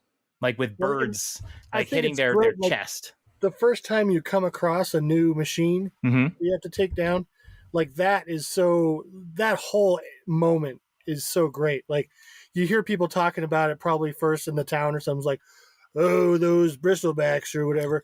And then you come across one, it's like, oh yeah, that's pretty scary. And then you're actually fighting it. And you're like, damn, it's awesome. It's just the progression of how they introduce everything is fantastic. And then like once you're one-on-one with one of these and they're so huge, right? Mhm. Like they're always intimidating. And you're this, you're Aloy, you're badass, but you're still like, oh my God, I'm trying to take this gigantic thing down. Right. It's reminiscent to me sometimes of Shadow of the Colossus too, where you're just taking down these absolute monstrosities and you're just like this little thing. I was feeling that with the tall necks, like with Shadow of the Colossus. Yeah. Like that's You're climbing. Like they pose zero threat whatsoever, but yeah, just I got run over by one. I got you. If you get touched, you die. Like it was coming near me, and I was like, "Do I have to jump on its leg?" And then went, "Bleh," and I died. It's like, oh. But yeah, it really feels like Monster Hunter. Like it really clicked with me today. Like this is Monster Hunter, and I think they could totally spin off this game. I think they should. They should take this game for the third one and just make a Monster Hunter world where there's no real story or anything, and just make a Monster Hunter out of this stuff. I can totally see that happening. It'd be great. And just focus on that. It's like Coliseum DLC or something where you just go off. There's this other land, and you just it's populated with whatever, and you have to go kill it. Yeah, and you just go and you get the parts. I mean, that's really what this game is. You get the parts, you build better weapons, and then you use that to kill bigger monsters. I mean, it's exactly what Monster Hunter is, but they built a whole RPG around it. So that's all I'll say about it. I should be done with this by our next episode. And I'll be looking forward to starting some smaller game before I get into Elden Ring. I don't think I'll be ready for Elden Ring. It's chit chat time. So let's get into some conversation of why we have Brett here. Video game collecting. Before we get into Brett's amazing collection, I mean, collecting as a whole, right, it's an interesting hobby, to say the least, I would say, right? It should be time consuming. It should be expensive. It's where do you put it? There's a lot of stuff that comes with it. John, I know you've been a video game collector for the most part for a long time. Right? You talked in the past about all your stories about your NES collection. What's your NES collection at now? It was in the 700s. 700s, right? So it's a good chunk. So yeah, just open it up. I mean, obviously we know I have a Nintendo Plushy collection. I'm about like 100 Nintendo Plushies, which doesn't sound like a lot compared to you guys, but I mean, it's taken over my closet, as you can see. But yeah, I mean, where do you want to go, John? I mean, I want to know, because Brett has now Brett, this is official, right? You are the world record holder of Guinness World. I mean, like, how do you go about, like, first of all, how did this start? Okay, so I've always collected things, and I think just by human nature we collect things. Some people collect knowledge, some people collect cats. I collect Nintendo. And other things, like, there's just, every human has some kind of necessary need to accumulate things.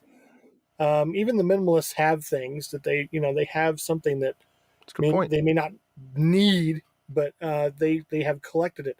So with me, I mean, I collected Teenage Mutant Ninja Turtles back in the day. I had a lot of Lego, but there wasn't a whole lot of Nintendo stuff. And then this catalog came out. I remember World of Nintendo catalog, and it was 88, 89, and they had it. Then they just hit the merchandising hard. There was lunchboxes and cups and posters and beanbags and plushes, and it's just like, the everything flood that came out. And I didn't see much of it because I lived in Fort Collins, so you didn't see much of it at stores or anything like that.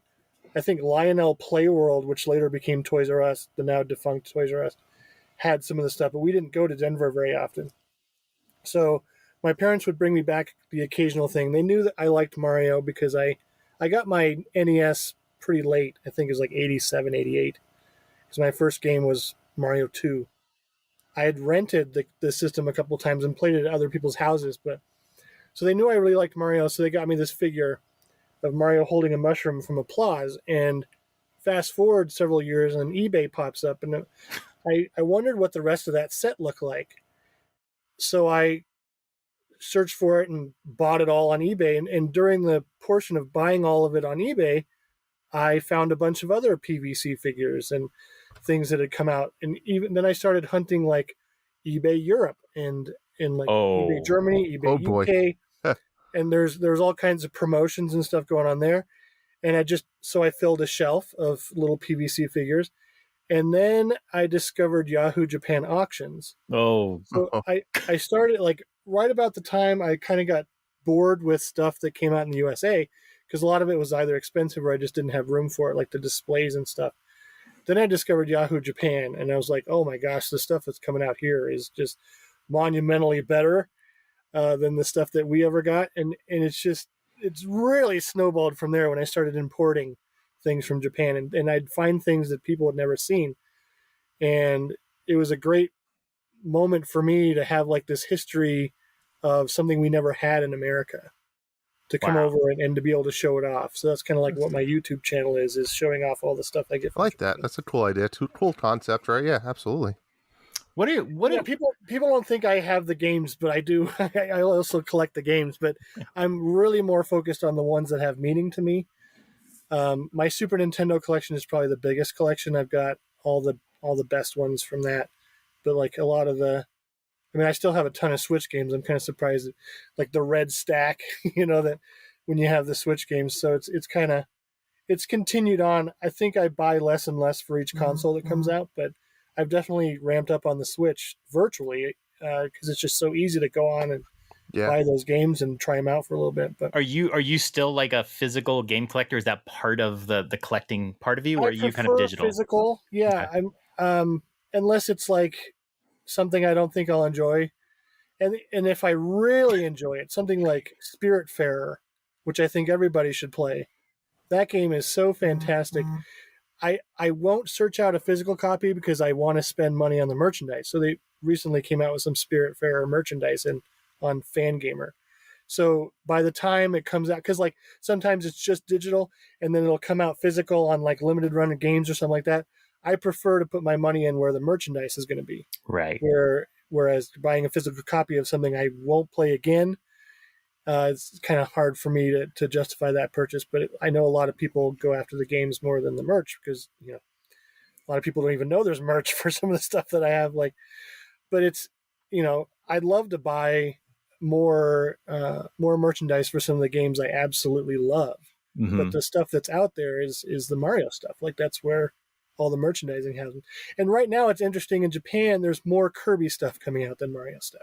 Oh. Kirby is they love Kirby rampant. It's insane over there. He's adorable. Fangamer has been. I was a big limited run games because I'm largely a physical collector for Switch, and limited run was always a great resource to get those games. But I've noticed that a lot of these games go for $5 or $10 sometimes in the eShop, and limited run puts them out for $35.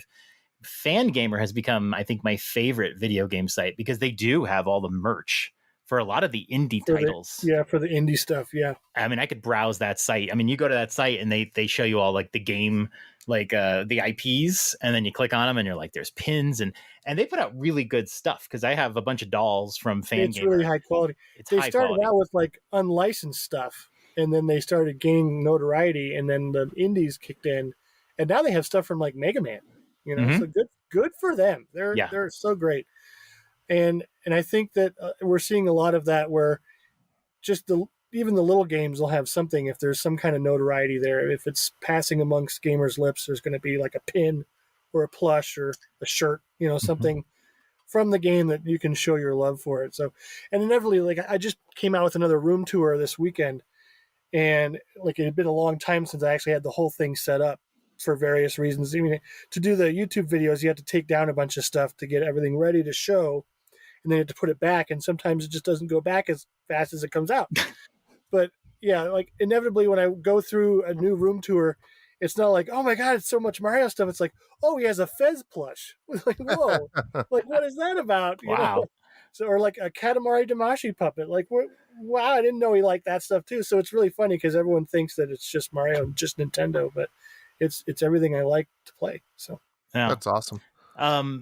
I want to take a step back for a second because I know we're seeing you right now. We're seeing this awesome background. We've Googled. It's always fun to Google you and see all the pictures and collection stuff. And you sent us an updated set of pictures this week that we posted on our Twitter. But statistically, right? How much merch do you have? Do you have general numbers on this? At the time of the record, I had like 8,000. That was in 2012. And that was a really rough estimate. So all they did, and this is way different than Guinness does it any other time. They were looking for somebody to promote their gamer's guide version or gamer Video game records. edition or something. Yeah. Yeah, it was a separate book. And I'm actually in the Guinness World Record 2013, but for the gamer's guide, I was in 2012. And they came to me. So typically a collector will have to have like a database set up of every item and then submit that. Okay. And there's like peer reviews, and there's, you have to have good people in your community come over and check the numbers and everything. They're very precise. Well, in this one, they came over with a clicker and started looking at the shelves and then clicking every time they saw it. Oh, no way. And I've done that several times, and every time I do it, I get a different number just on one shelf. Yeah. So I know the number's not accurate. And they had a ton of stuff out. And like I had all my shirts out and everything too. I've got like 100 video game shirts or something like that. And they counted that too. So things not in the room, they also counted. So it's really hard to get a number for you these days, because like in 2012, I have some version of a number. Well, it's really tough because like they'll look at a packaged collection of like 10 figures. Does that count as one item or does that count as 10? And when I asked Guinness, the people that were counting, when I asked Guinness this, one guy said 10 and one guy said 1. I'm like, well, I don't know. I don't know what they're counting. Like, they're just, getting a rough number. So even the number I have is inaccurate. So it's tough to, I don't have a database of it all, which is kind of. They can't run the history on every Let me ask item. you that, though, question, Brett, because you said there's no database or no inventory tracked. I mean, I have 100 plushies and I have to keep track because I go to the store. I don't know. I don't remember if I have that one or not. So when you're searching the web and stuff, I mean, you must be organizing them in an area or a shelf that say, well, shit, let me double check to make sure I don't already own that, right? I mean, have you ever bought something or imported something and say, shit, I already own it? Yeah. But the beauty of that is it's just an extra that then is traded for something I do need. So, and if I really never, like, if it's a couple of bucks, I'll get it again, but if it's like a $900 purchase, I don't really go over $500, on anything. And that's getting really hard these days. Cause like a lot of things, like when I first started this, it was unheard of to get it above 500. And now it's like, if you want to display like a light or anything like that, you're going to pay a couple grand. But yeah, I try to stay under 500 per item. And I'm doing like, I don't really spend much more than 10 each on an item these days, but like the trying to figure out if I have it or not, like a lot of it's in my head, which is less and less reliable as the years go on. I'm sure you understand, but the hardest part is coming down. Sometimes I'm not even able to find it anymore because there's so many things. I was arguing with somebody the other day. It's like, well, no, this set, I don't have this set. And this set is like, no, but I looked at pictures of your collection. It's right there. And I went down and like, oh my God. Because the problem is like a lot of the things I have sealed, I don't get to see physically in my hand because they're in that box. So when I see it out of the box, it looks like a completely different figure to me. Right. Because I know it in my head is from that box. So it's sometimes I get things all jumbled up, but most of the time I don't buy extras. And so you mentioned you're still adding to your collection weekly, daily, whatever it might be. I mean, are you still really looking for that oddball type import and stuff? Or are you still going to Target and buying the new line of the Nintendo action figures? Or is that not really your thing? I'm keeping up with the Jakks Pacific stuff, which is difficult. It's not distributed very well where I'm at, or in general. It's kind of a weird line, which almost makes it more fun to collect. True. And maybe even more frustrating. I don't know. Jakks is a hot mess, but wait, hold on a second. Now, what is Jakks? Jakks Pacific is the current line of Super Mario action figures. Well, they have World of Nintendo, but they haven't come out with a different character but Mario figures for quite a while now. So it's the stuff you can find at Target, Walmart, that kind of stuff. So I do try to collect those. But it's getting harder and harder to remember what I have, especially in that line, because they come out with like, I think they're up to like wave 30 now of these figures. Yeah. And Mario is in every one of them. It's like, well, do I have the Mario with an open hand and a mushroom? Like, I don't do that. It's like the Toad, I have a Mario. the Yoshi. I have a Mario. I can skip that. Yeah. So I try to get the new releases. So I try to follow some Twitters and some Instagrams and stuff that have This is what is new in this line. Mm-hmm. And even then, some people get it wrong. So it's really tough, especially with that line. But yes, there are things that are always on the list to get, especially from Japan. Forever and always, there's this Super Mario Land, the Game Boy game. There's a finger puppet of this one character from the game. I have the complete other set. But to complete the whole set, I have to get this robot called Mechabon. He's my holy grail right now, trying to get this stupid figure. And we've finally come to the conclusion that he was like a chase figure. I don't know if you guys are like, if there's a bunch of if Gashapon or blind box figures, there might be like one of those figures in a case that's called the chase figure. Okay. Or like the secret figure, mystery figure. Well, on the early Japanese ones, they don't designate how many of which character is in which set. And we finally figured out like this one is the hardest one to find. So I don't know if I'll ever get it. Finger puppets. Are they like... I think I have some of those. Like these guys? Get Drew just pulling down figurines right now. I got like these little... Yeah, those are the Takara This is... Mario Party figures. Okay. See? Maybe they're the Eugen ones. I get those confused too. I'm getting this total Antiques Roadshow vibe where Drew is showing like his figurines and Brett's all like, It's like, yes, is I know this the line. And that's from the Aztec tribe. Is this one worth money? Is this one... Let me get my plastic gloves. Now, are you familiar with Mario's history? What else Now I you got to got go. up Drew, do you know how much this is worth about?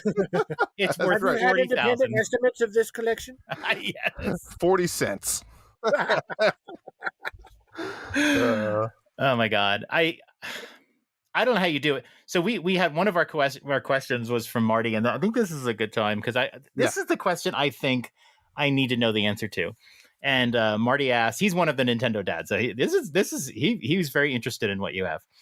He says, as a fellow collector who has wrestled with large collections over the years, when is enough enough? And when does it become too much?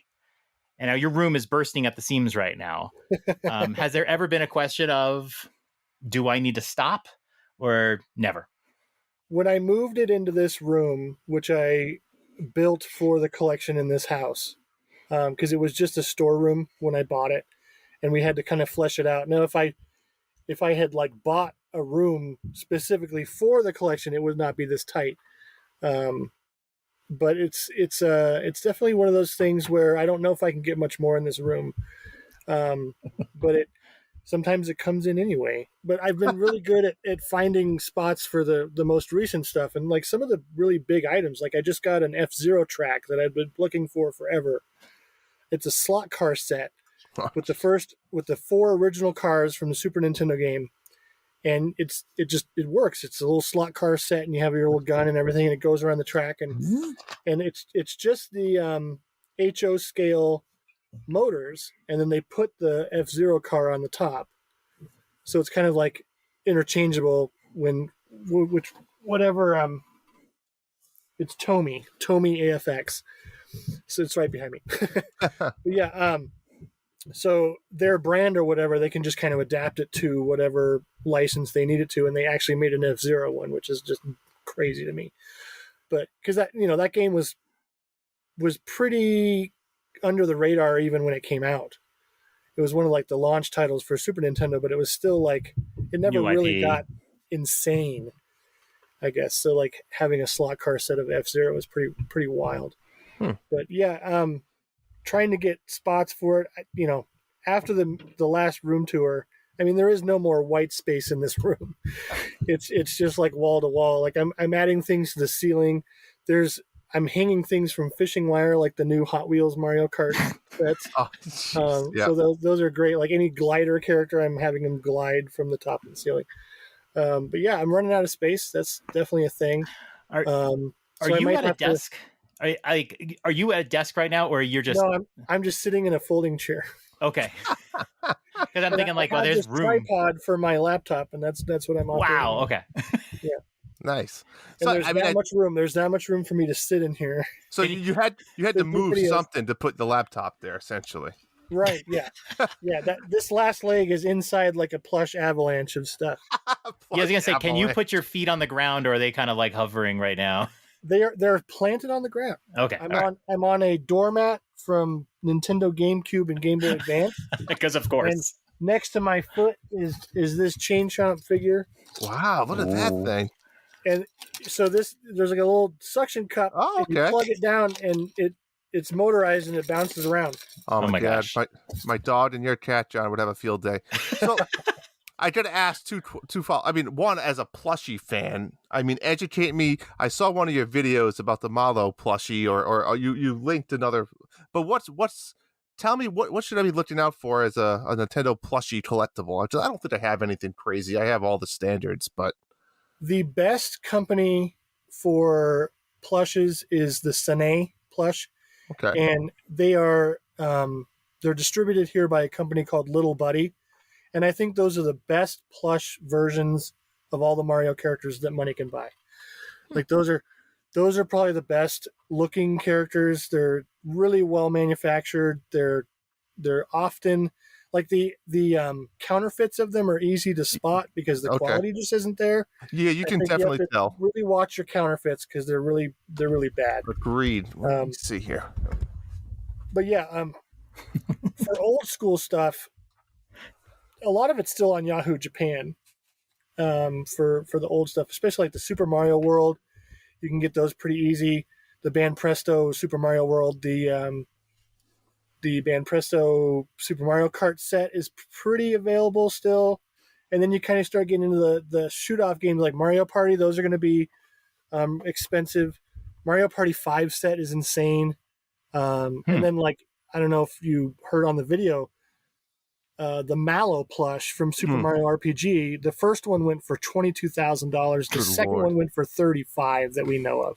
So you're not buying that anytime soon. No, I like my cars and my house Yeah. and my wife. Yeah, I don't see the like my threshold $500. It's a little bit above $500. Yeah, I just don't think that's ever gonna happen. I have the Boshi, and I have Yoshi, and I have Mario from Super Mario RPG. I did see the video on those ones. Those are pretty cool. Yeah, the Boshi goes for like 8,000 now, 8,500 jeez. maybe, and then the Mario and Yoshi haven't sold in a long time. So I'm a simple guy. I like the dry Bowser I got, Okay, and then I like the this what was one my here. Jared Bowser? Is that King K?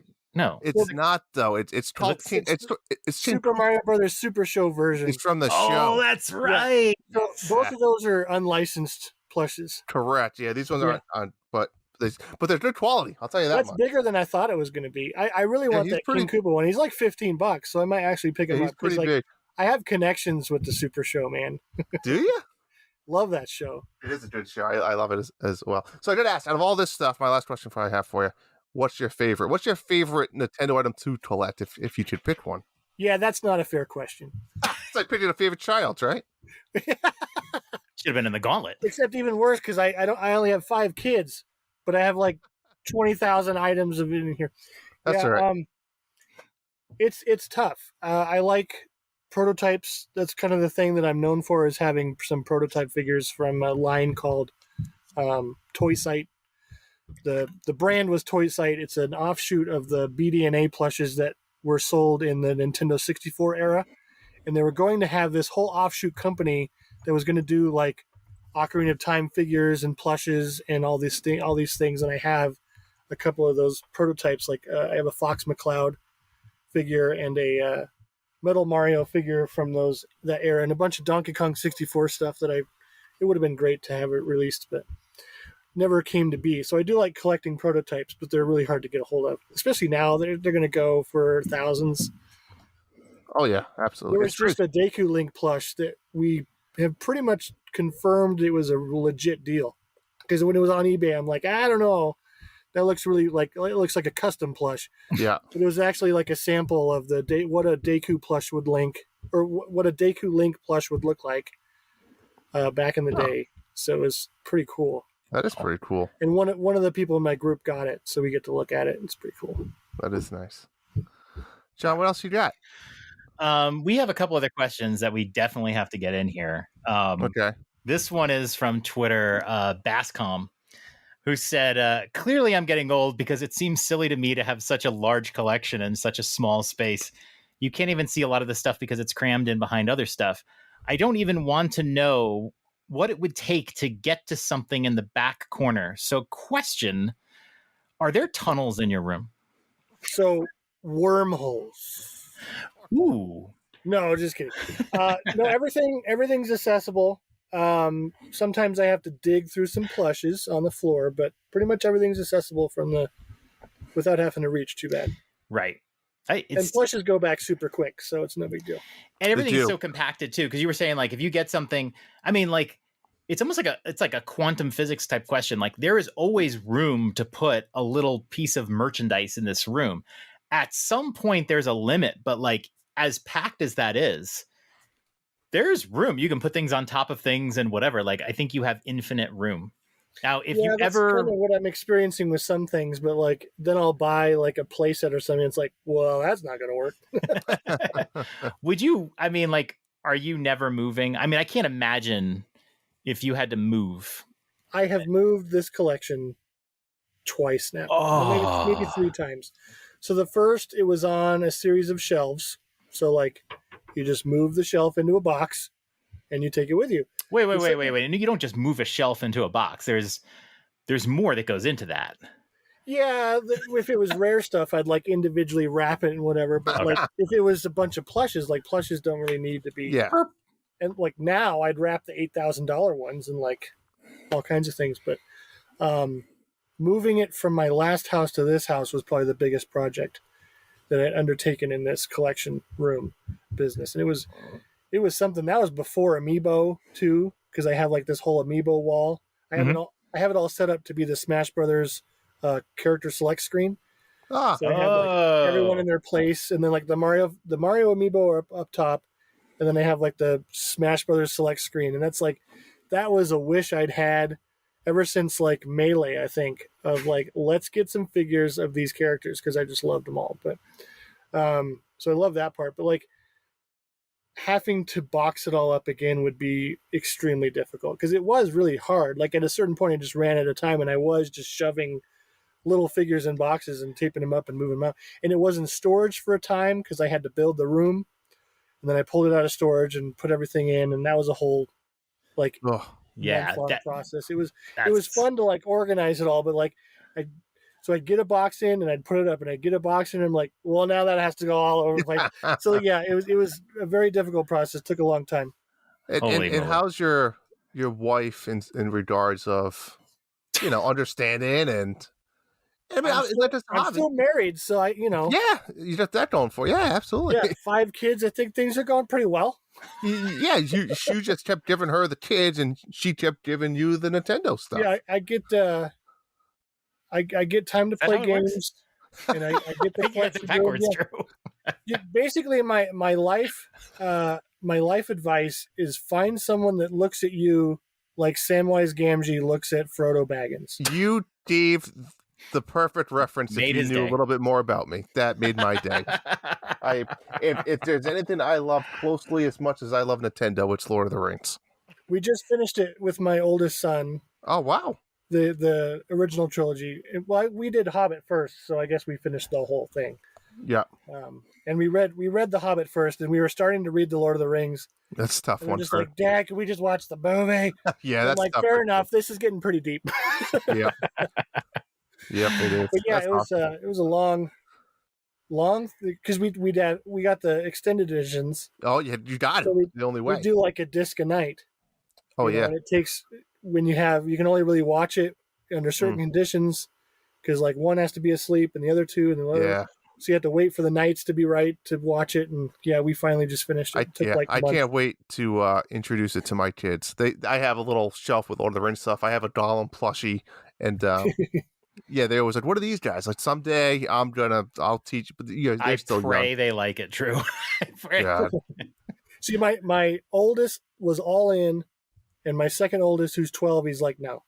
Wow. Like, yeah. Oh, come on, man. We're like, no, we're gonna, let's watch Two Towers. He's like, oh, I'm like, oh, come on.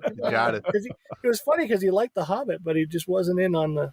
That's funny. Two Towers. Yeah. Right. Huh. We got one last question here that we need to answer before we move to the gauntlet, which I can't wait for, by the way. But a user named DatFast on Discord. DatFast hosts one of our family of shows. How much does the giant Bowser weigh? And he saw the pictures that you pictured. There was a gigantic Bowser seemingly in the middle of the room. I think I've seen that. So that is the first 4 figures Bowser statue. And I'm sure that they have the weight probably in kilograms on their website. You know, I send that to my wife every birthday and say, hey, if you need an idea, and every year I don't get it. The Bowser? Yeah, I swear to God. She says to me, where the hell would you put it? I said, it will find a way. Right? it will find a house, probably in my closet. I think that it's like it was $850 or something. What?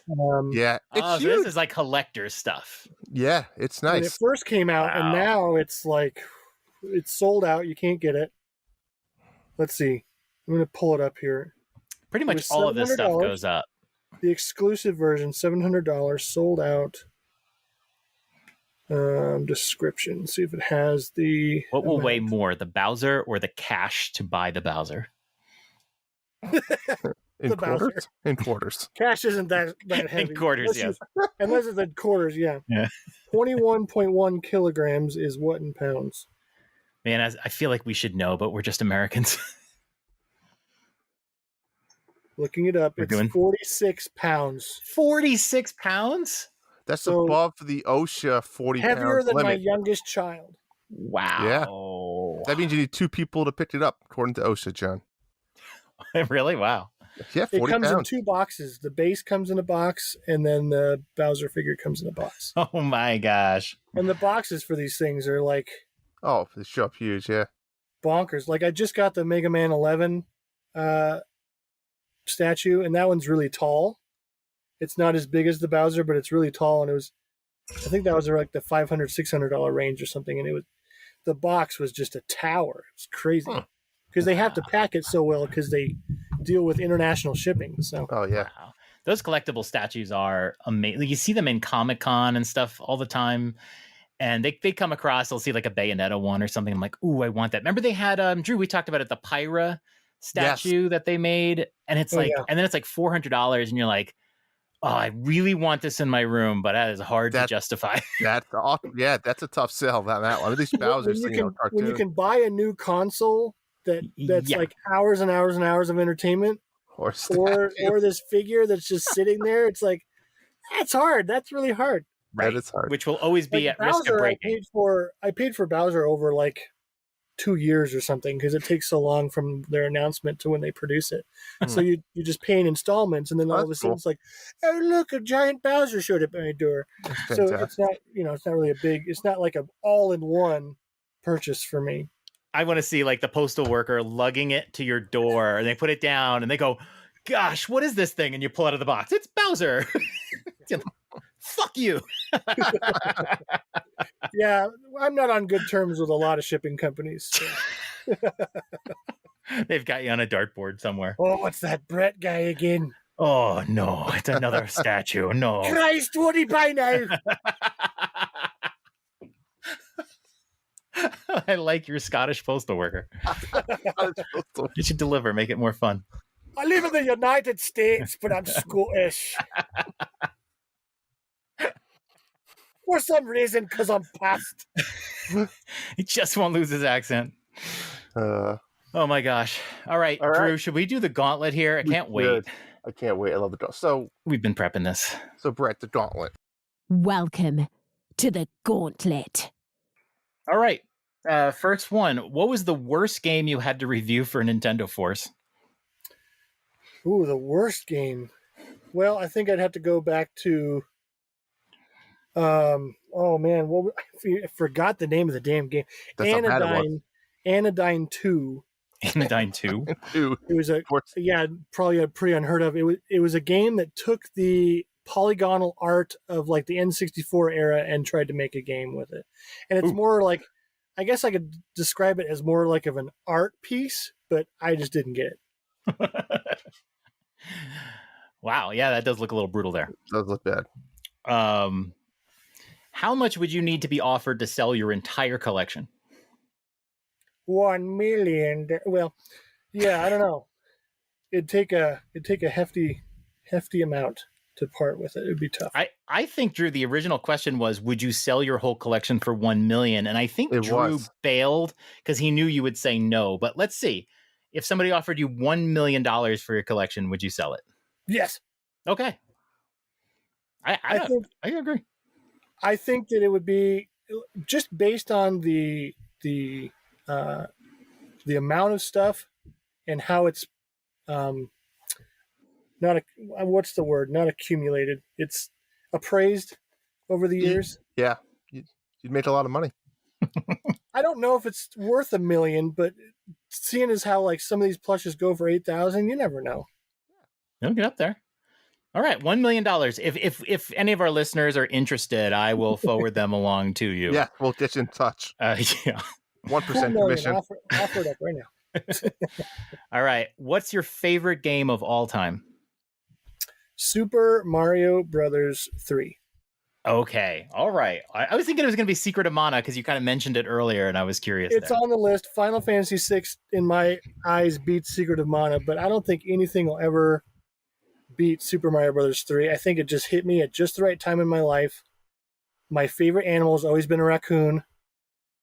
It's just one of those things that just like all the things came together.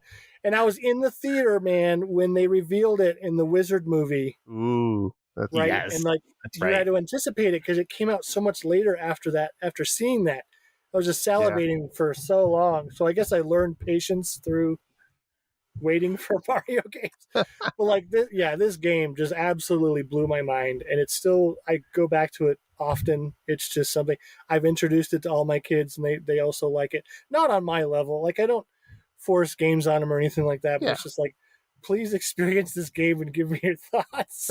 Yeah, time and a place. Your daddy likes this game a lot. Don't break my heart. It's just just seeing the Super Mario Brothers 3 box art just makes me happy. I have it somewhere over here. Yeah, I love it. I have a Left Bros copy signed by Miyamoto. So. Ooh, wow, very nice. I actually got him to sign it at E3. I'm carrying around this Left Bros thing it was actually in a Saturn box case because it fit in there. And I'm like, can you please sign it? Oh man, what a day! Wow, that was. That would cool. Be that's $1 million right there to me. Quick follow-up question. How much does it hurt to shoot raccoons in Horizon Forbidden West? I won't do it. The pouch isn't worth it. The pouch isn't I refuse. Raccoon bone? Are you kidding me? Can I buy that raccoon bone? I can't kill a raccoon. You can't do it. All right, let's get back to serious questions. Question number 4. On a scale of 1 to 10, how hot is Anna Kendrick?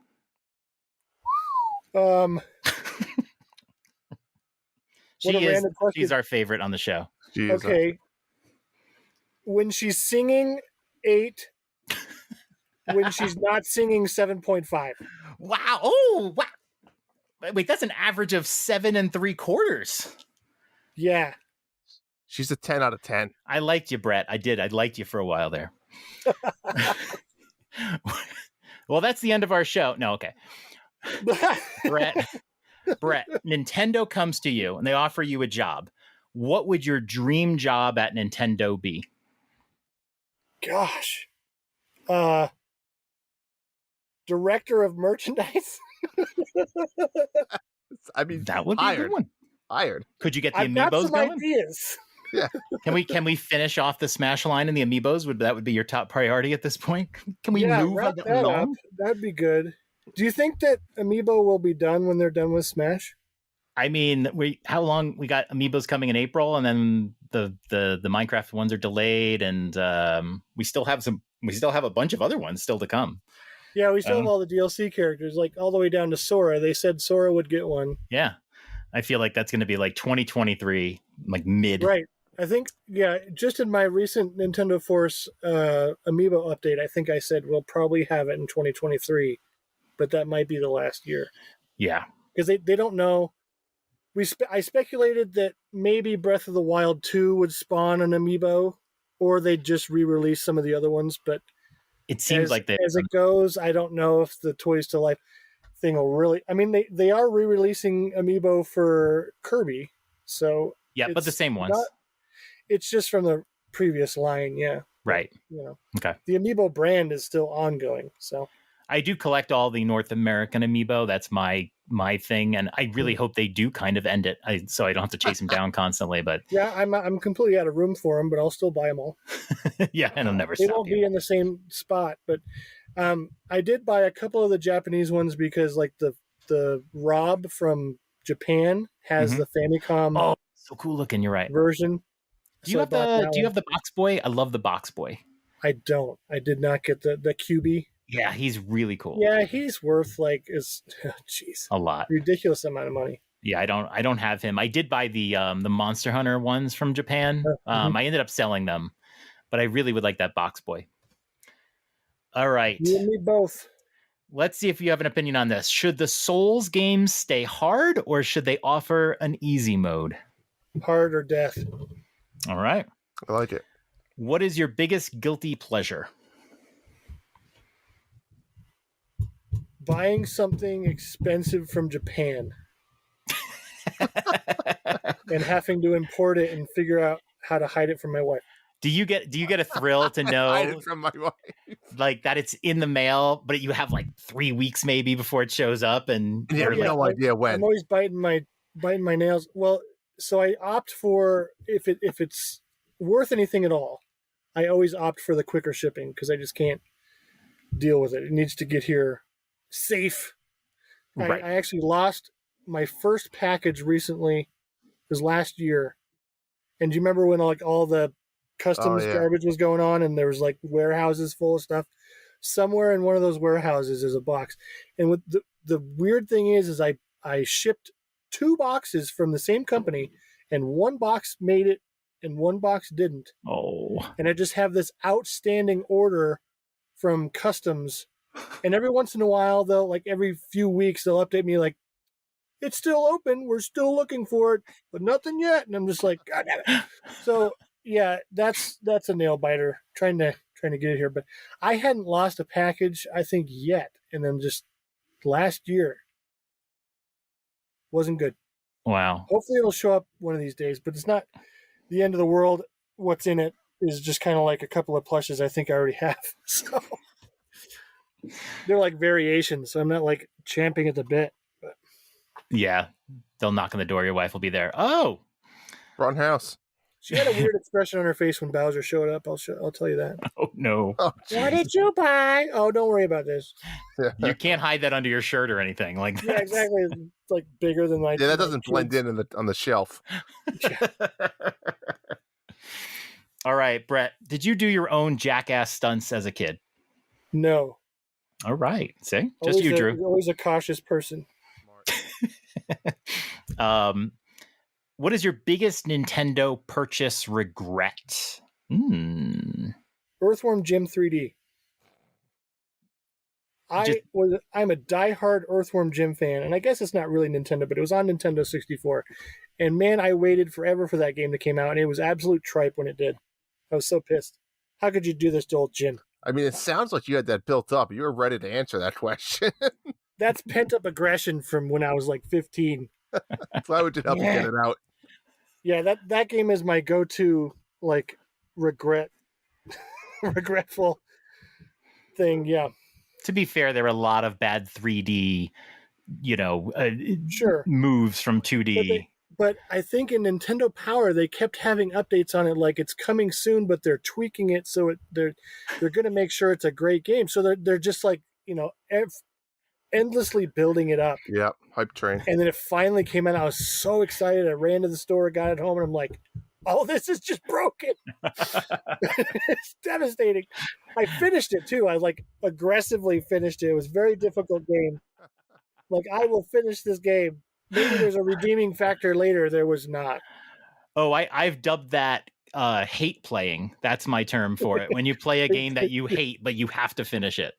Oh, I've been there a lot. Yeah, that one sticks out in my mind. I will cross you off my list. I'm not a quitter. I've never played an Earthworm game, but now I know I'll never play Earthworm 3D. Yeah, skip that one. 1 and 2 are fantastic. Yeah, I've heard really good things about it. All right, last question in the gauntlet. If Anna Kendrick, no, we're not going to talk about Anna Kendrick again. What item that you own has the most meaning to you that you never give up, not even for $1 million? Easy answer, my wife and kids. Not John. He started selling his kid 2 episodes ago. We learned last month that legally you can't. So- Yeah. I was selling my wife. Let's see, it's one thing that I would never part with. I don't know if, let's angle up a little bit. Right there, Mario 3? there's a Super Mario Brothers 3 talking display sign What? that I talked a guy out of, and it has a voice of Mario on it earlier than a lot of things, and it's one of my favorite pieces, and I really haven't seen it up for sale really anywhere since I got it, and it's one of my favorite pieces. That is cool. Is it like like a game shop or something that would be? Yeah, you'd see it at it's just a counter display, and there's a little button, and you hit it, and it has this really obnoxious Mario come on and advertises the game. Yeah, did he have a voice at that time? I don't know if he had a voice. He did. He has multiple voice actors. It wasn't Charles Martinet or anything. It was, right. And I think it was before. Well, it was after. It was during the Super Show, but they didn't use the voice of the Super Show, so it was just some random guy. It's not credited or anything. It's like Drew from Rhode Island. Hey, how you doing? Hey, yo, there happened to be an Italian guy that was working at Nintendo at that time. It's look, we've got a 60-second promo for you. We just need you to say this as fast as you can. Yeah, it was. It's ugly. I have a video on it on YouTube. I'll have to look it up. It's not pretty, but it's one of my favorite pieces. Wow. Just because A, it's so stupid, and B, it's so beautiful. Mario 3. And the Bros is on the left. Was that the original, or I can't remember which happened first? Yeah, that was the original distribution. That's why it's more rare than the regular. Right. Why did I forget again? Why did they move it? Well, I don't know that. I remember there being a logical reason behind it, and now I'm forgetting. It looks worse to me with it on the right. Yeah, left justified. Yeah, there's some reason. I think there was a logical reason, with labeling or something like that. Now I could have been just it's so weird, how it laid out or something on the. I don't know. Yeah, it's they were we got to change that. And it's just such a bizarre thing to change, but it is. It's a fascinating one. Well, that's the end of the questions for the gauntlet, and I mean, this was great, Brett. I mean, yeah, this was fun. This was fun. We've learned a lot. I had fun too, you guys. So Brett, I guess you could tell the fans out there, the listeners. I mean, you mentioned you did a YouTube, you have a Twitter, or whatever. What are your websites, places that they can find you and watch your videos? I don't do much on Twitter. I do a lot on Instagram. I'm NightRam56 on Instagram. I'm NightRam56 on YouTube. And I have a Facebook group, Videogame Memorabilia Museum. And I used to have a website, but it's broken right now, so I'm not going to plug it. But yeah, those 3 places are probably the best places to get updates on what I'm doing. Yeah, very cool. I'll have to look for that Facebook group then. Yeah, I gotta take a look at that. That is awesome stuff. All right. Well, again, thank you for joining us. John, what do we get coming up the next few weeks? We finally have some proof of life from the Nintendo Switch. We have Far Changing Tides, still one of the weirdest game titles. Far Changing Tides comes out March 1st. And then the game that I have been dying for months now, Triangle Strategy, comes out March 4th. Finally, I'm going to have a Switch game that I won't be able to stop. And that's it. Still slow. We're still waiting for Kirby at the end of this month. But yeah, the last few weeks have been pretty dry. So getting excited. Plus, new Arceus content came out today, we learned. I haven't taken a look at it yet, but there's some new modes in there. So I know you guys just aren't Pokemon fans, but neither am I enough to play it. I'm same with Brett. I tried it. It just, I beat one. I hate to say it. I had to quit on another. It's the same thing. My main reason for not getting involved is not wanting to collect all the figures. and it's probably a really good that's call. valid, very valid. I do have That was gonna break the marriage right there. If anything was gonna happen, like if you went down the Pokemon route, just forget it. You're on your own, buddy. But if you play the game, you catch them all in the game, so it's like your digital doesn't collection. work that way. No? Doesn't work. If I ended up really liking it, then I'd have to buy something about it. That's just kind of how I operate. Yeah, that's true. That would be expensive. They did announce a new Pokemon today that we didn't really get to because none of us really play Pokemon too much, but they have new starters and there's going to be a new open world. So that's going to be cool to see. But it's weird because the last few months we've got 2 Pokemon games and I'm Pokemoned out. I can't even get myself to open up Arceus today to see the new content. So, but maybe we'll be refreshed by late 22. And then maybe Brett will start collecting Pokemon. Maybe he'll have just a change of heart by then. He'll have collected everything and he will now be a Pokemon guy. Doubtful. Doubtful. From what I've learned. I'll kick one kid out and take over and then fill that room with Pokemon. That's Yes. it. Maybe you could sell them on I the know market. you're not 18, but now you're 18. Get out. I got a Pokemon to collect. Do what John does. Sell them for like $250,000, and then you should probably No, I just spend that on said 400,000. You said $400,000 for your middle-aged kid, right? I think with 5 kids, you have to have all of them write an essay about why they should stay. Ooh, I think they like have to earn it. 1-year-old. I'm going to use that when mine turns 18. 1-year-olds You're out. like, okay, Yep. either you're paying me rent, Or you sell you have me. a plan to do something with your life, or you're justifying your existence in essay form. That's it. Yeah, the first kid's gonna move out. They're like, I'm moving out. And you're gonna be like, yes. Oh, One the down, space. 4 to go. More space. Honey, I'm playing Pokemon. Yeah, here we go. Oh my goodness. All right, guys, that was a blast. I'm gonna look back at my collection and be like, what's wrong with you? You're too small now. No, that's good. I have a game collection and amiibo collection. I don't think I can do the merch. I can't do it. I can't do the stuffies either. I do the stuffies. That's it. Plushies only. I got random other little stuff I showed you, but Brett, he sends me pictures like every other week. He goes to like Dave and Buster's and he's like, I got the Luigi one over here. I went to Target. We picked up a couple. It's constant. The Luigi guy. Do you like the Mochi Mochi plushes? I like them all. I'm not, not prejudiced against any. I really like the Bowser. Oh yeah, like Bowser the big shell. one.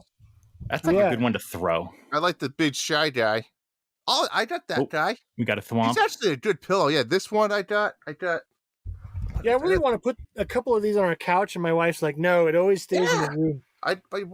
Why I got this one for Christmas or something? I don't know what this one is. Guys, they're showing their plushies right now. That's what's happening right now. I like Drew had his one. Shy Guy sex doll that he was showing off, and we got Kirby on a star. I've never seen the Kirby one. I have a life-size Mr. Saturn plush. Life size.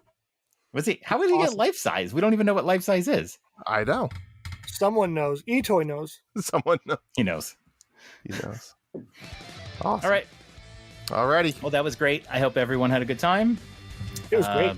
Yeah. Thanks, Brett. Thank you, good. Brett. Yay. All right. Good night, everybody. Good night. Good night. The Dads After Dark show is part of the Nintendo Dads family of podcasts. You can subscribe to us anywhere podcasts are available, including iTunes, Castbox, Spotify, and Stitcher. Also, don't forget to leave us a 5-star review. Pretty please. Be sure to join us on the Nintendo Dads Discord in our Dads After Dark channels for some naughty After Dark talk. Follow us on Twitter at @NDadsAfterDark or email us at dadsafterdarkshow@gmail.com. And a big thank you to Family Jewels for our show's music. You rock. That's all for tonight. Good night, Dads. Sweet dreams.